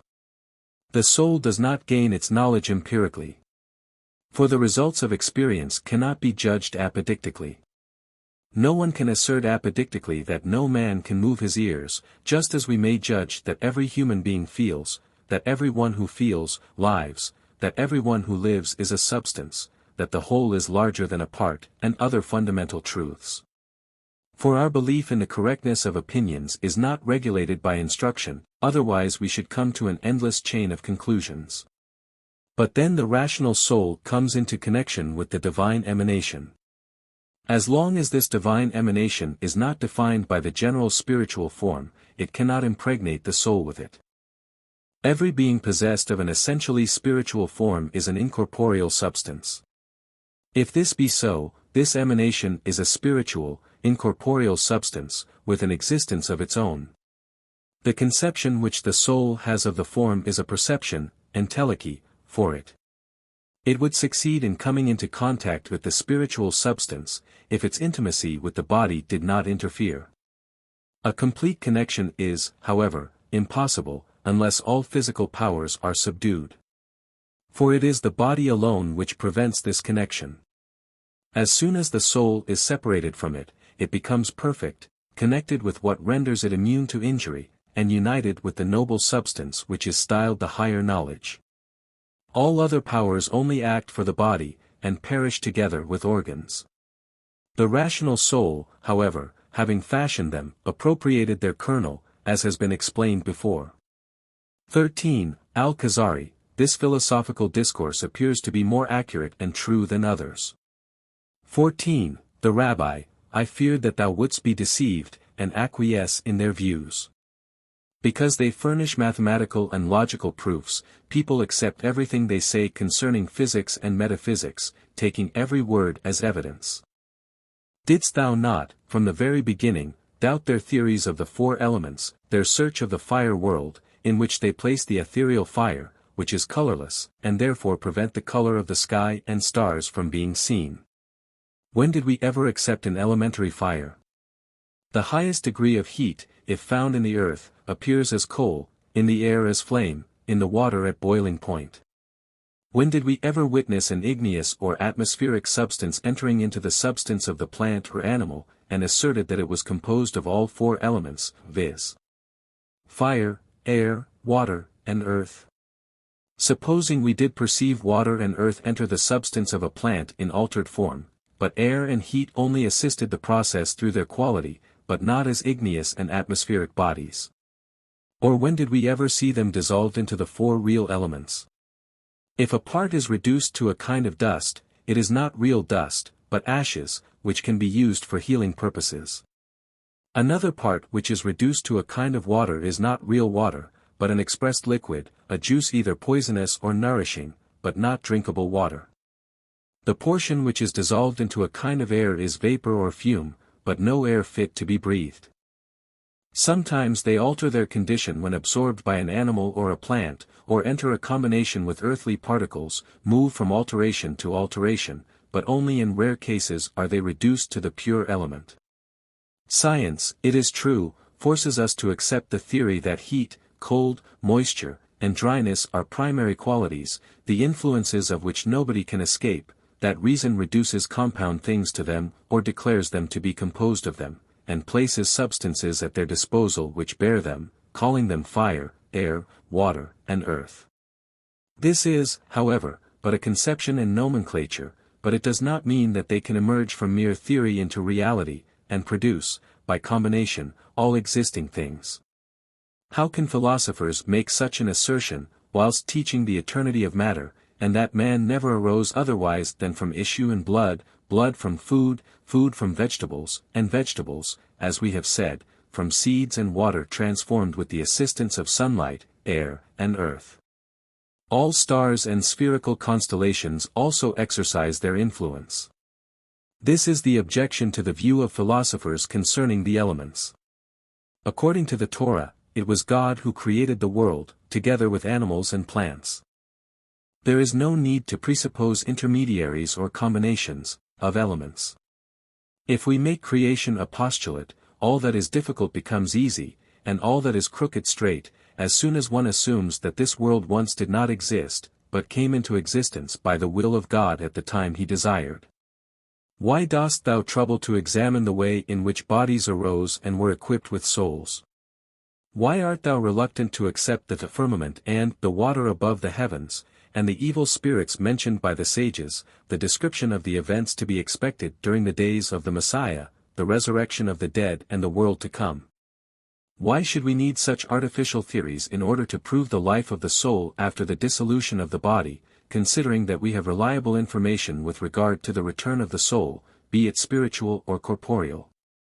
If thou wouldst endeavor to confirm or refute these views logically, life would be spent in vain.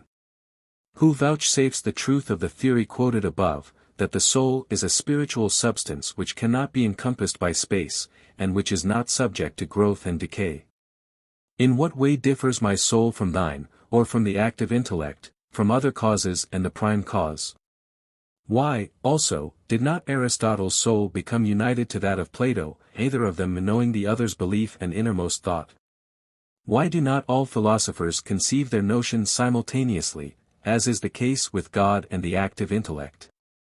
How can they be subject to forgetfulness, and require reflection for every single one of their notions? Why is not a philosopher conscious of himself when he is asleep or intoxicated, or is prostrate with pleurisy, or has brain fever, or is old and decrepit? How should we judge a person who, having arrived at the extreme limit of philosophic speculation, is stricken by melancholy or depression, which makes him forget all his knowledge? Is he not himself in his eyes, or shall we say that he is someone else?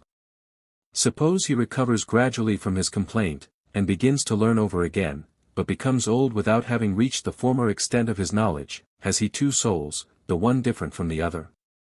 Suppose, further, that his temperament undergoes a change in the direction of love, ambition, or desire, shall I say that he has one soul in paradise and another in hell? Which are the limits of metaphysical knowledge by means of which the human soul is separated from the body without perishing? If this is the complete knowledge of existing things, much remains of which philosophers are ignorant concerning heaven, earth, and ocean. If one, however, must be satisfied with partial knowledge, then every rational soul exists separate, because primary notions are implanted in it. But if the isolated existence of the soul is based on the conception of the 10 categories, or higher still, on the principles of intuition, in which all existing things are included ready to be grasped logically without following up all details, so is this a knowledge easily acquirable in one day? It would be strange if man could become an angel in one day. If it is incumbent to go the whole length and comprehend all these things in logical and scientific study, then the matter is unattainable and ends, in their opinion, infallibly in the death of the one who pursues it. Now thou didst allow thyself to be deceived by injurious fancies, didst seek that which thy Creator did not grant thee, and to obtain which no facilities have been granted to human nature. Only a few privileged individuals are allowed to grasp such things on the conditions mentioned before. These are the souls which comprehend the whole universe, know their Lord and his angels, who see one another, and know each other's secrets, as the prophet says, I, too, know it, be ye silent, 2 Kings 2. 3. We others, however, would not know how and by what means this came to pass, unless by way of prophecy. If what philosophers know of the matter were true, they would surely acquire it, since they discourse on the souls and prophecy. They are, however, like ordinary mortals. As regards human wisdom, they indeed occupy a high rank, as Socrates said, O my people, I do not deny your knowledge of the gods, but I confess that I do not understand it. As for me, I am only wise in human matters. Philosophers justify their recourse to speculation by the absence of prophecy and divine light. They establish the demonstrative sciences on a broad and unlimited basis, and on that account separated without either agreeing or disagreeing with each other concerning that on which they held such widely diverging views later on in metaphysics, and occasionally in physics. If there exists a class representing one and the same view, this is not the result of research and investigation, but because they belong to the same philosophic school in which this was taught, as the schools of Pythagoras, Empedocles, Aristotle, Plato, or others, as the Academy in Peripatetics, who belong to the school of Aristotle. They start with views which deprecate reason, but are deprecated by the latter. An example of this is their explanation of the cause of the revolution of the sphere, and the endeavor of the latter to remedy its imperfection, so as to be absolutely exact on all sides. As, however, this is not always possible and in all points, it tries to revolve the opposite way. They contrived similar theories with regard to the emanations from the prime cause, viz. that from the intuition of the first cause an angel arose, and from its knowledge of itself a sphere arose, and thence downward in 11 degrees, until the emanation arrived at the active intellect, from which neither an angel nor a sphere developed. All these things are still less satisfactory than the Book of Creation. They are full of doubts, and there is no consensus of opinion between one philosopher and another. Yet they cannot be blamed, nay, deserve thanks for all they have produced in abstract speculations. For their intentions were good, they observed the laws of reason, and led virtuous lives. At all events, they have earned this praise, because the same duties were not imposed on them as they were on us when we were given revelation, and a tradition which is tantamount to revelation. 15. Al Khazari, give me a brief abstract of the views rife among the doctors of theology, whom the Qaraitis style, the masters of the Kalam. 16. The Rabbi, this would be of no use, it would merely be an exercise in the dialectics of the Kalam, and a lesson on the rabbinic sentence, be careful to learn what answer to give to an Epicurean, Abath 2. 14. The consummate philosopher, like the prophet, can only impart little to another person in the way of instruction, and cannot refute his objections dialectically. As to the master of Kalam, learning sheds its luster on him, thereby inducing his hearers to place him above the pious and immaculate whose learning consists in principles of a creed which allow of no refutation. The final aim of the Mutakalim in everything he learns and teaches is that these principles of creed enter his soul as well as that of his disciples in the same natural form as they exist in the soul of the pious person. In some cases the art of the Kalam does him greater harm than the principles of truth, because it teaches doubts and traditional prejudices. We experience a similar thing with people who apply themselves to prosody and practice scanning meters. There we can hear braying and a babble of words in an art which offers no difficulties to those naturally gifted. The latter enjoy making verses in which no fault can be found. The aim of the former class is to be like the latter who appear ignorant of the art of verse-making, because they cannot learn what the others are able to teach. The naturally gifted person, however, can teach one similarly endowed with the slightest hint.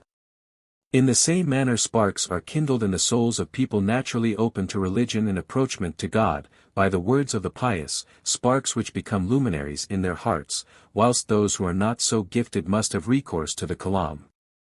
He often derives no benefit from it, nay, he comes to grief over it. 17. Al Khazari, I do not expect an exhaustive discourse on this subject, but I ask thee for some abstracts like those given to me before.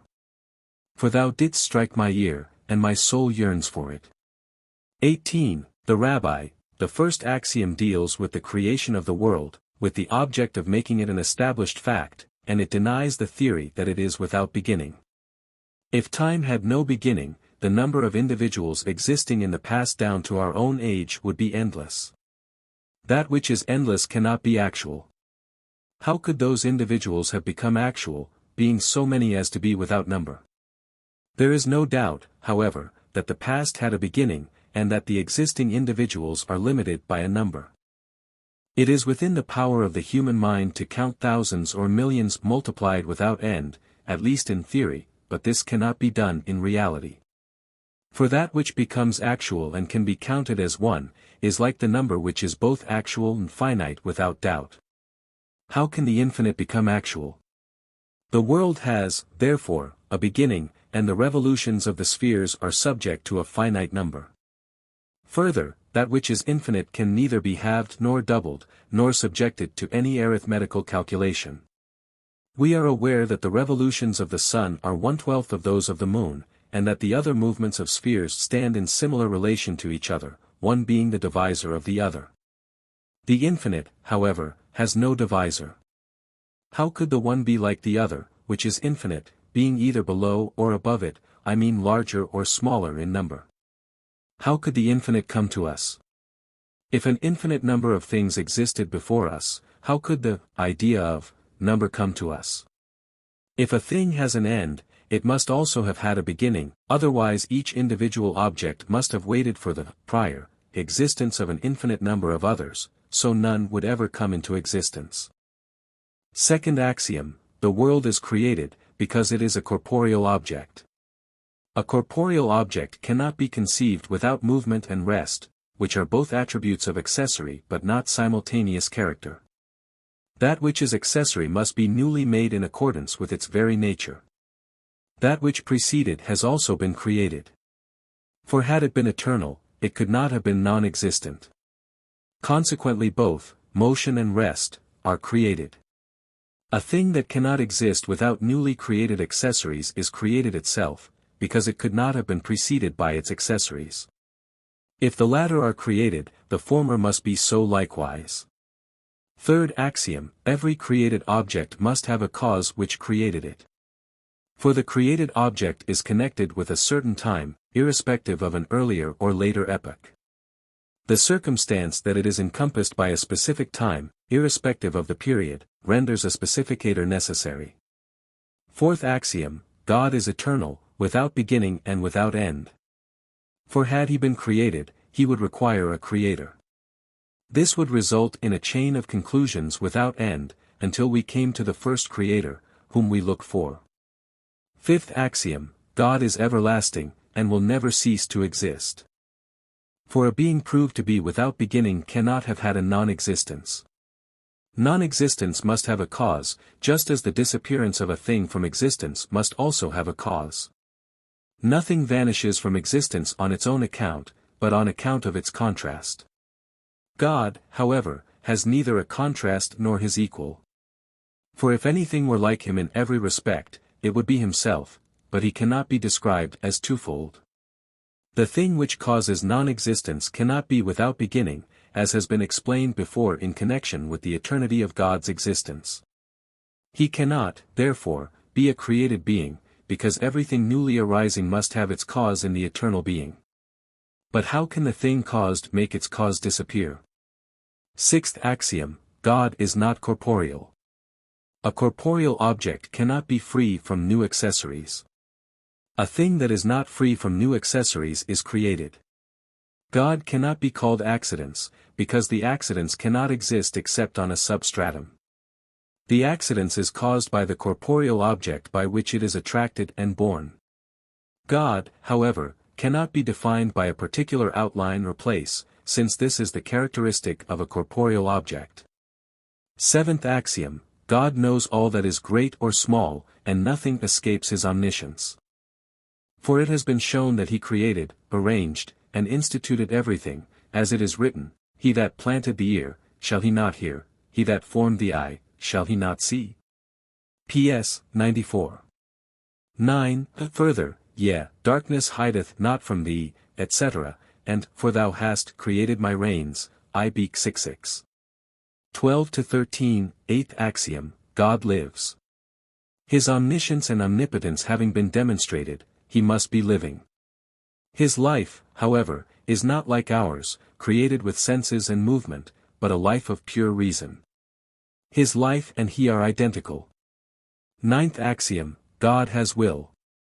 For it is in his power to issue forth the opposite of all he caused to exist, or its non-existence, or anticipation, or postponement.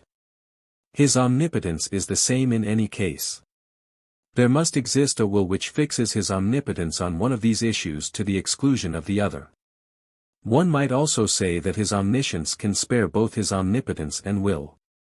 In this case his omniscience would be identical with one particular time and issue, and his eternal omniscience would be the cause of every existing being just as it is. This agrees with the view of philosophers. 10th axiom, the divine will is without beginning, and corresponds to his omniscience. Nothing in it can be renewed or altered. He is living through the very life of his nature, but not by means of an acquired life. He is omnipotent through his own power, has will through his own will.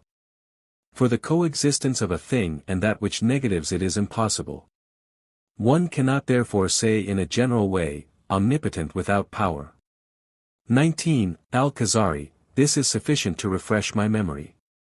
There is no doubt that thy discourse on the soul and reason, as well as these axioms, was quoted from other authorities. Now I desire to hear thy own opinion and principles of faith. Thou didst declare thy willingness to examine this and similar points. It seems to me that it will not be possible to omit the questions of predestination and human free will, since they are of actual importance. Now tell me thy mind.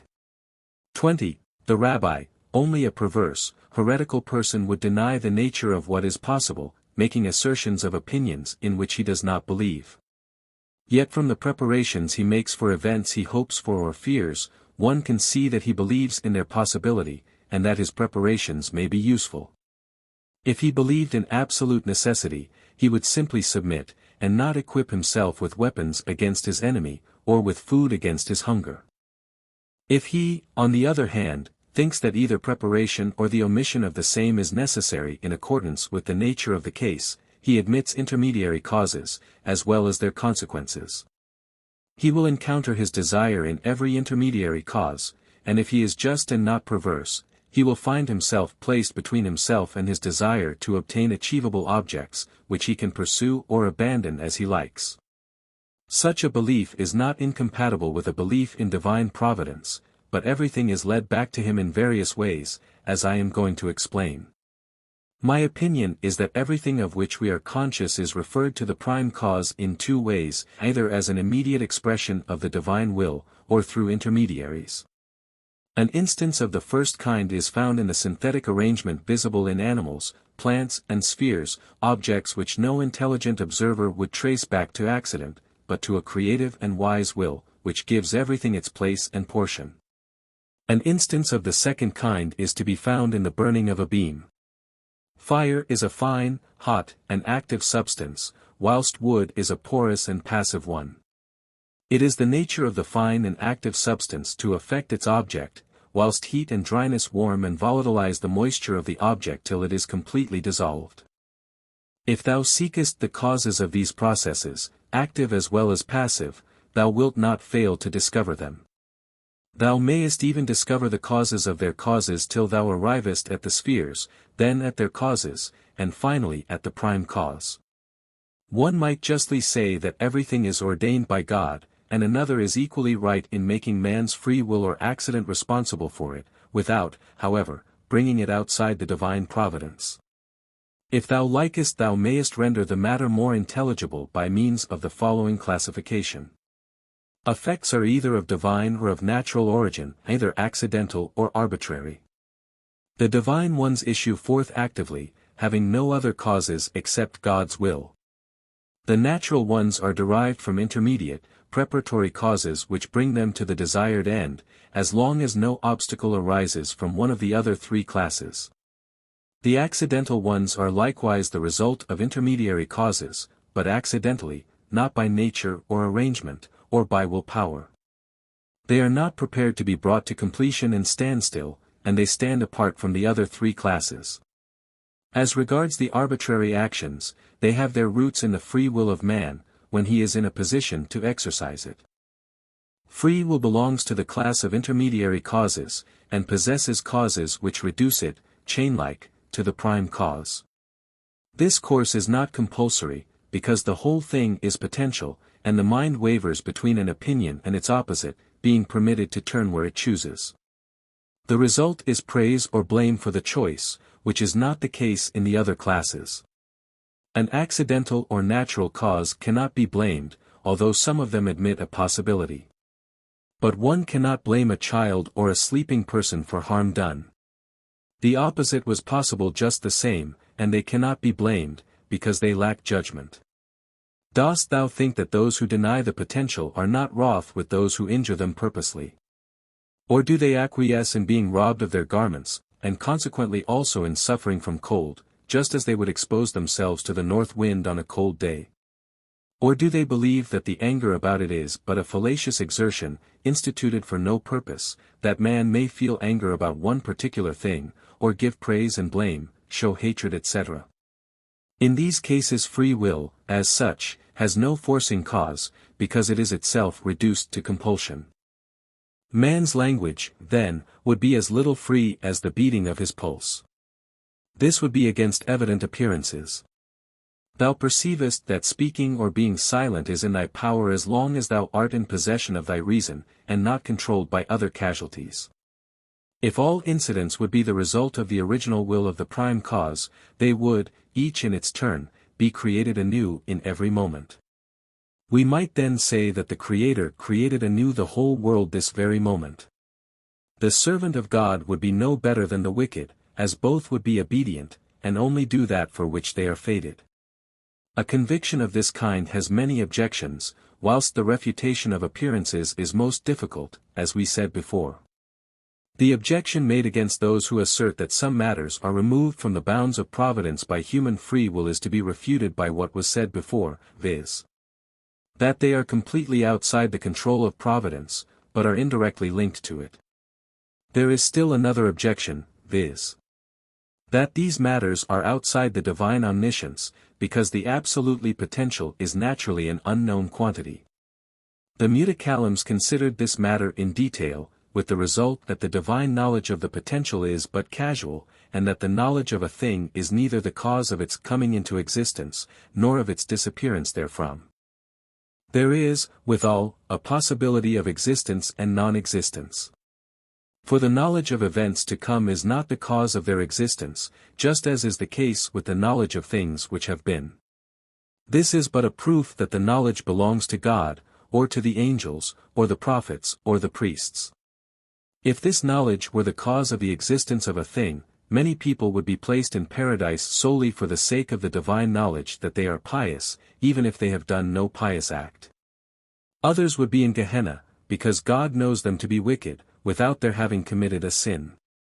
Man should also be satisfied without having eaten, because he knows that he is accustomed to be satisfied at certain times.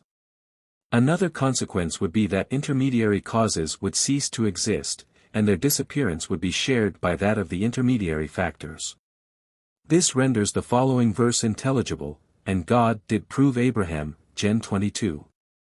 1. In order to render his theoretical obedience practical, and let it be the cause of his prosperity. He says subsequently, because thou hast done this thing, I will bless thee, ver. 10. Now since events must be either of divine origin, or arise out of one of the other classes, and the possibility exists that they are all providential, the people preferred to refer them all to God, because this encourages belief most effectually.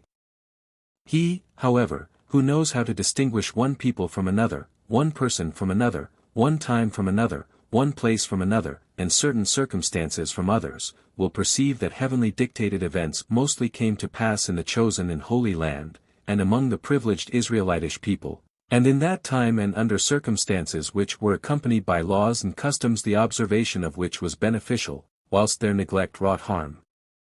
Matters natural or accidental were of no avail against the undesired effect, nor could they do harm at the time of pious conduct. For this reason Israelites serve every religion as evidence against the heretics who followed the view of the Grecian Epicurus, viz. that all things are the outcome of accidents, since no settled purpose is ever discernible in them. His school is called that of the hedonists, because they held the opinion that pleasure is the desired aim and goodness absolute. The endeavor of him who observes a lawgiver's regulations is to find favor in his eyes, and to place his desires before him. He seeks inspirations if he is pious, or miracles if he is a prophet, or if his people enjoys the divine pleasure on the basis of the conditions of time, place and action, as put down in the Torah. He need not be concerned about natural or accidental causes, since he knows that he is protected from their evil consequences, either through preceding instruction which drives the evil away, or through some wonderful incident which is collateral with that evil. The good issuing from accidental causes is not denied to the sinner, much less to the virtuous. Happy events occurring to the wicked have their origin only in those accidental and natural causes, but no one can ward off threatening calamities. The good, on the contrary, prosper through the same causes, whilst being protected from misfortune.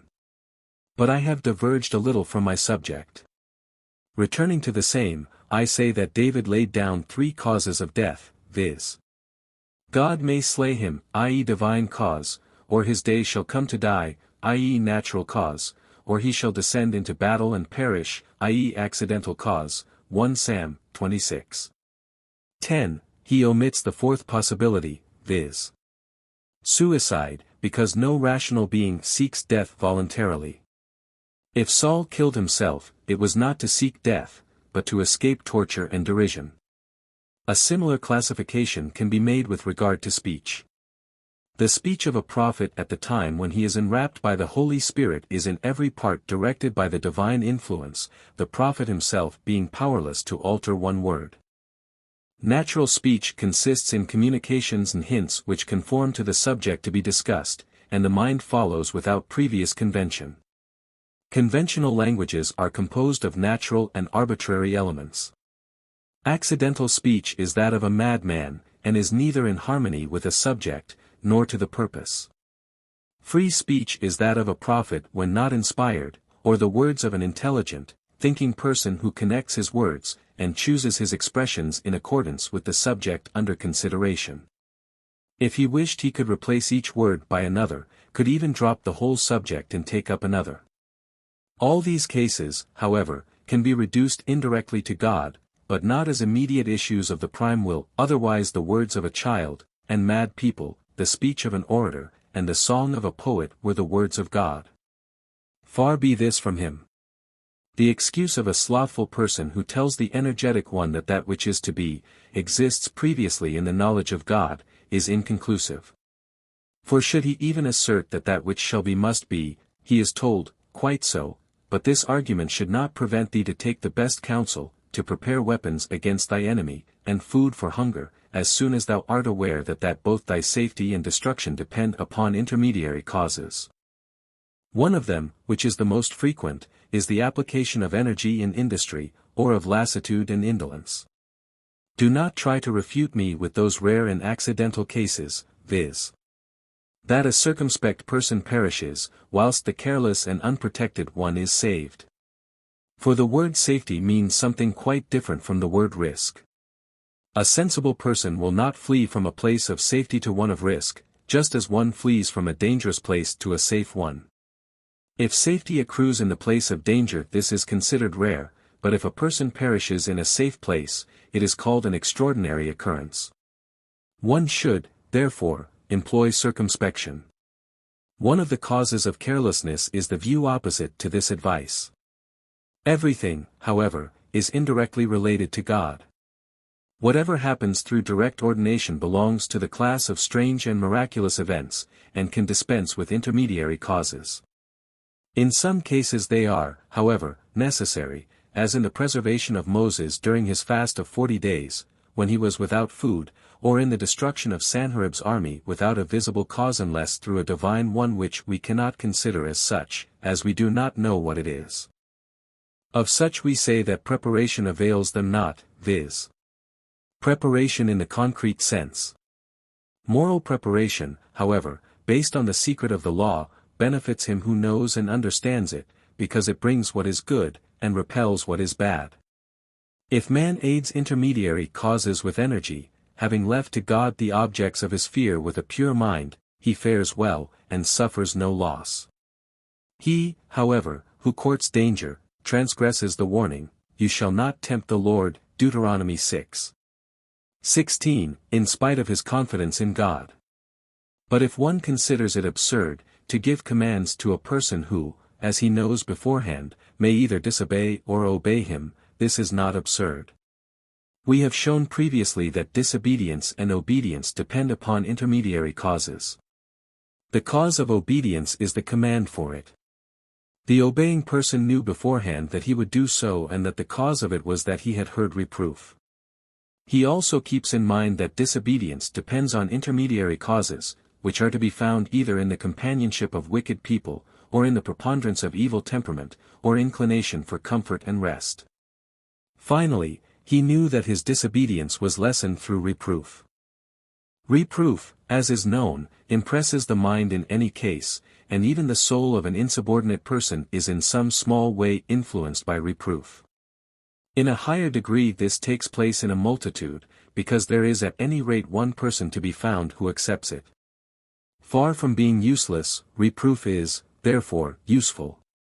The first principle, containing the confirmation of the above-mentioned advice, establishes the existence of the prime cause. God is the wise Creator, in whose works nothing is useless. They are all founded upon His wisdom and an order which suffers no deterioration. Whoever contemplates this must find the conviction of the greatness of His creation deeply rooted in his mind. This results in the belief that no flaw can be found in His works. If in some minor matter a fault seems apparent, his belief is not shaken, but he ascribes it to his own ignorance and defective intelligence. The second principle admits the existence of intermediary causes, which, however, are not active, but causes, either in the way of substance matter or instruments. Issue and blood are the materials of which man is formed, connected by the organs of propagation. The spirit and faculties are tools which employ them under the will of God, in order to produce a formation perfect in proportion, form and nurture. Intermediary causes are necessary for every created thing, as the dust which was required for the creation of Adam. It is therefore not superfluous to assume the existence of intermediary causes. The third principle. God gives every substance the best and most appropriate form. He is the all-benevolent, who does not withhold His goodness, wisdom, and guidance from anything. His wisdom visible in the flea and gnat is not less than in the order of the spheres. The difference of things is the outcome of their substances. One cannot, therefore, ask, "Why did He not create me an angel?" Just as little as the worm can ask, "Why didst thou not create me a human being?" The fourth principle expresses the conviction that existing beings are of higher or lower degree. Everything that is possessed of feeling and perception is higher than those creatures which lack the same, since the former are nearer the degree of the prime cause which is reason itself. The lowest plant occupies a higher rank than the noblest mineral, the lowest animal is higher than the noblest plant, and the lowest human being is higher than the noblest animal. Thus the lowest follower of the divine law occupies a higher place than the noblest heathen. For the divine law confers something of the nature of angels on the human mind, a thing which cannot be acquired otherwise. The proof is that prolonged practice of this law leads up to the degree of prophetic inspiration, than which there is no nearer degree to God for man. A froward monotheist is, therefore, preferable to the pagan, because the divine law empowered him to lead an angelic life and to reach the degree of angels, though it has become sullied and defaced by his frowardness. Some traces will always remain, and the fire of his longing for it is not quite extinguished. If he had his own choice, he would prefer to remain untutored, just as a sick and pain-plagued person would not prefer to be a horse, or fish, or bird, which, though happy and free from pain, is far removed from reason, which brings near to the divine degree. The fifth principle. The mind of him who listens to the reproof of an adviser is impressed by it, if it is acceptable. True reproof is useful in any case, and although the evildoer may not be brought back from his bad ways, a spark is kindled in his soul by this reproof, and he sees that his deed is bad. This is part and beginning of repentance. The sixth principle. Man finds in himself this power of doing evil or avoiding it in matters which are in his hand. Any failure in this respect is accounted for by the absence of intermediary causes, or his ignorance of them. If, for instance, a strange beggar, unacquainted with the art of governing, desires to become the ruler of a nation, one could not comply with his wish. Were he, however, possessed of the intermediary causes, and were he to know how to employ them, his desire would be justified, just as it would for an object the causes of which are at his disposal, and which he knows and controls when ruling his house, children, and servants, or, in a higher degree, his limbs, which latter he can move as he chooses, whilst speaking as he likes, or, in a still higher degree, controlling his thoughts and imagining objects far and near in any way he likes. He is master over his intermediary causes. For a similar reason it is unlikely that the weak chess player should beat the strong one. One cannot speak of good or bad fortune in a game of chess, as in a war between two princes. For the causes of the game are open completely to study, and the expert will always be the conqueror. He need fear nothing in the ordinary way which can cause him great difficulty, neither need he fear anything accidental, except perhaps anything unusual arising from inattention. The last named, however, comes under the name of ignorance, which was discussed before. This being so, everything can be traced back to the prime cause in the way intimated before. The prime will is visible in the history of the Israelites during the time when the Shekinah dwelt among them. Afterwards it became doubtful, except in the hearts of the faithful, whether these even, were primarily caused by God or by spherical, or accidental causes. No decisive proof of this exists.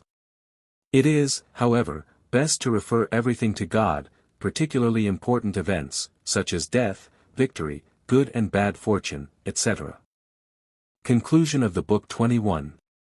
This and similar subjects afford proper points for research, comprising as they do the character of the divine decrees concerning man, as intimated in the prophetic words, he visits the sin of the fathers on the children of his enemies, and showing mercy unto thousands of them that love him and keep his commandments. Exodus XX 5 square.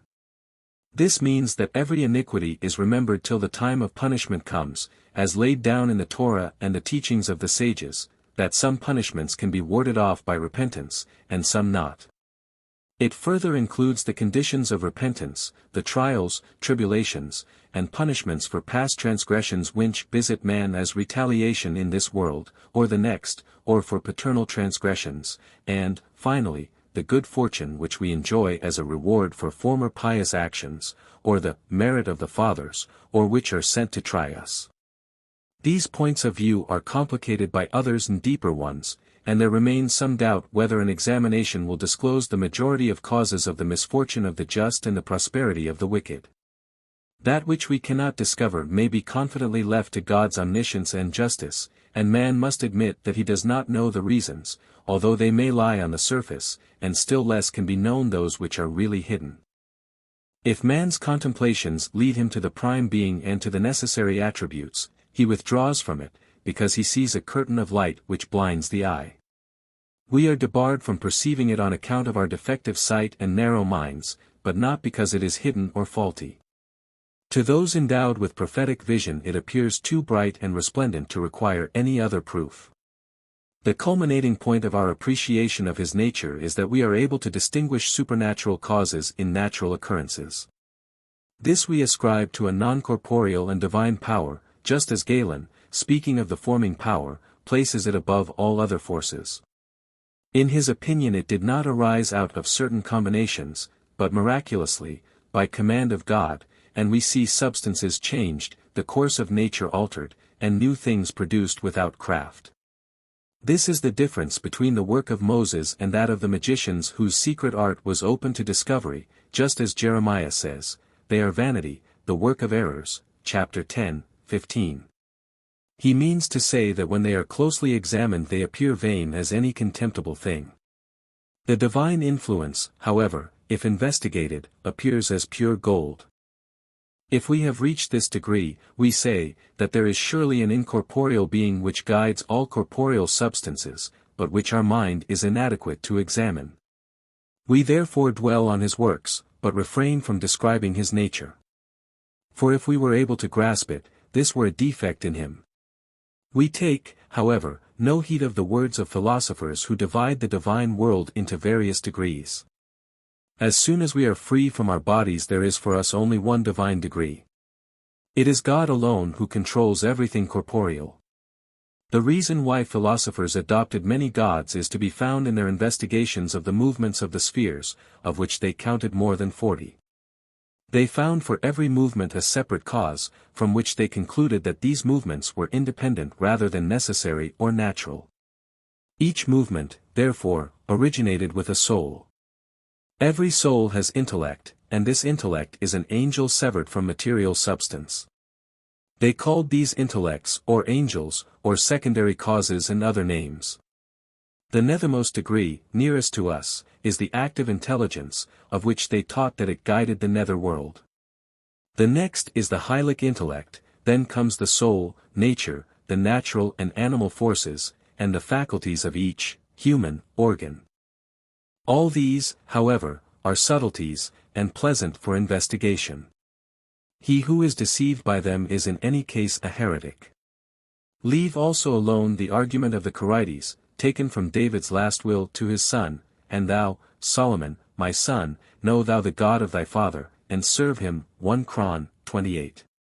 9. They conclude from this verse that a complete knowledge of God must precede his worship. As a matter of fact, David reminded his son to imitate his father and ancestors in their belief in the God of Abraham, Isaac and Jacob, whose solicitude was with them, and who fulfilled his promises in multiplying their descendants, gave them Palestine, and caused his Shekinah to dwell among them. It is also written, "Gods which ye did not know," but this does not allude to the real truth, but those objects from which neither good nor evil can issue, and deserve neither confidence nor fear. 22. The rabbi was then concerned to leave the land of the Khazari and to betake himself to Jerusalem. The king was loath to let him go, and spoke to him in this sense as follows: "What can be sought in Palestine nowadays, since the divine reflex is absent from it, whilst, with a pure mind and desire, one can approach God in any place? Why wilt thou run into danger? On land and water and among various peoples?" 23. The rabbi answered, "The visible Shekinah has, indeed, disappeared, because it does not reveal itself except to a prophet or a favored community, and in a distinguished place. This is what we look for in the passage, 'Let our eyes behold when thou returnest to Zion.'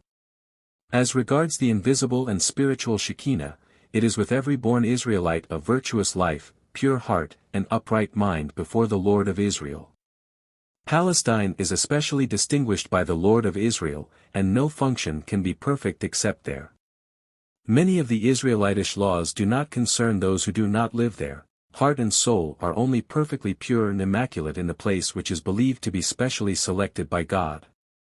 If this is true in a figurative sense, how much more true in reality, as we have shown. Thus the longing for it is awakened with disinterested motives, especially for him who wishes to live there, and to atone for past transgressions, since there is no opportunity of bringing the sacrifices ordained by God for intentional and unintentional sins. He is supported by the saying of the sages, exile atones for sins, especially if his exile brings him into the place of God's choice. The danger he runs on land and sea does not come under the category of, "You shall not tempt the Lord," Deuteronomy 6:16, but the verse refers to risks which one takes when traveling with merchandise in the hope of gain. He who incurs even greater danger on account of his ardent desire to obtain forgiveness is free from reproach if he has closed the balance of his life, expressed his gratitude for his past life, and is satisfied to spend the rest of his days in seeking the favor of his Lord. He braves danger, and if he escapes he praises God gratefully. But should he perish through his sins, he has obtained the divine favor, and may be confident that he has atoned for most of his sins by his death. In my opinion, this is better than to seek the dangers of war in order to gain fame and spoil by courage and bravery. This kind of danger is even inferior to that of those who march into war for hire. 24. Al Khazari, I thought that thou didst love freedom, but now I see thee finding new religious duties which thou wilt be obliged to fulfill in Palestine, which are, however, in abeyance here. 25. The Rabbi, I only seek freedom from the service of those numerous people whose favor I do not care for, and shall never obtain, though I worked for it all my life. Even if I could obtain it, it would not profit me, I mean serving men and courting their favor. I would rather seek the service of the one whose favor is obtained with the smallest effort, yet it profits in this world and the next. This is the favor of God, his service spells freedom, and humility before him is true honor. 26. Al Khazari, if thou believest in all that thou gayest, God knows thy mind. The mind is free before God, who knows the hearts and discloses what is hidden. 27. The Rabbi, this is true when action is impossible. Man is free in his endeavors and work. But he deserves blame who does not look for visible reward for visible work. For this reason it is written, Ye shall blow an alarm with the trumpets, and ye shall be remembered before the Lord your God, Number X, 9. They shall be to you for a memorial, ver. 10, a memorial of blowing of trumpets, Leviticus 23. 24, God need not be reminded, but actions must be perfect to claim reward. Likewise must the ideas of the prayers be pronounced in the most perfect way to be considered as prayer and supplication. Now if thou bringest intention and action to perfection thou mayest expect reward. This is popularly expressed by reminding, and the Torah speaks in the manner of human beings. If the action is minus the intention, or the intention minus the action, the expectation, for reward, is lost, except in impossible things. It is, however, rather useful to show the good intention if the deed is impossible, as we express this in our prayer, on account of our sins have we been driven out of our land. This sacred place serves to remind men and to stimulate them to love God, being a reward and promise, as it is written, Thou shalt arise and have mercy upon Zion, for the time to favor her, yea, the set time is come. For thy servants take pleasure in her stones and embrace the dust thereof, P.S. CII. 14 square. This means that Jerusalem can only be rebuilt when Israel yearns for it to such an extent that they embrace her stones and dust. 28. Al Khazari, if this be so, it would be a sin to hinder thee. It is, on the contrary, a merit to assist thee. May God grant thee his help, and be thy protector and friend. May he favor thee in his mercy. 5. Completed is the book with the help of God and his assistance. Praise without end be to the giver of help. I'm Julie, the woman who runs Global Gray, the website where this ebook was published. These are my own formatted editions, and I hope you enjoyed reading this particular one. If you have this book because you bought it as part of a collection, thank you so much for your support. If you downloaded it for free, please consider, if you haven't already, making a small donation to help keep the site running. If you bought this from Amazon or anywhere else, you have been ripped off by someone taking free ebooks from my site and selling them as their own. You should definitely get a refund, uneasy face. Thanks for reading this and I hope you visit the site again. New books are added regularly so you'll always find something of interest, smiley face.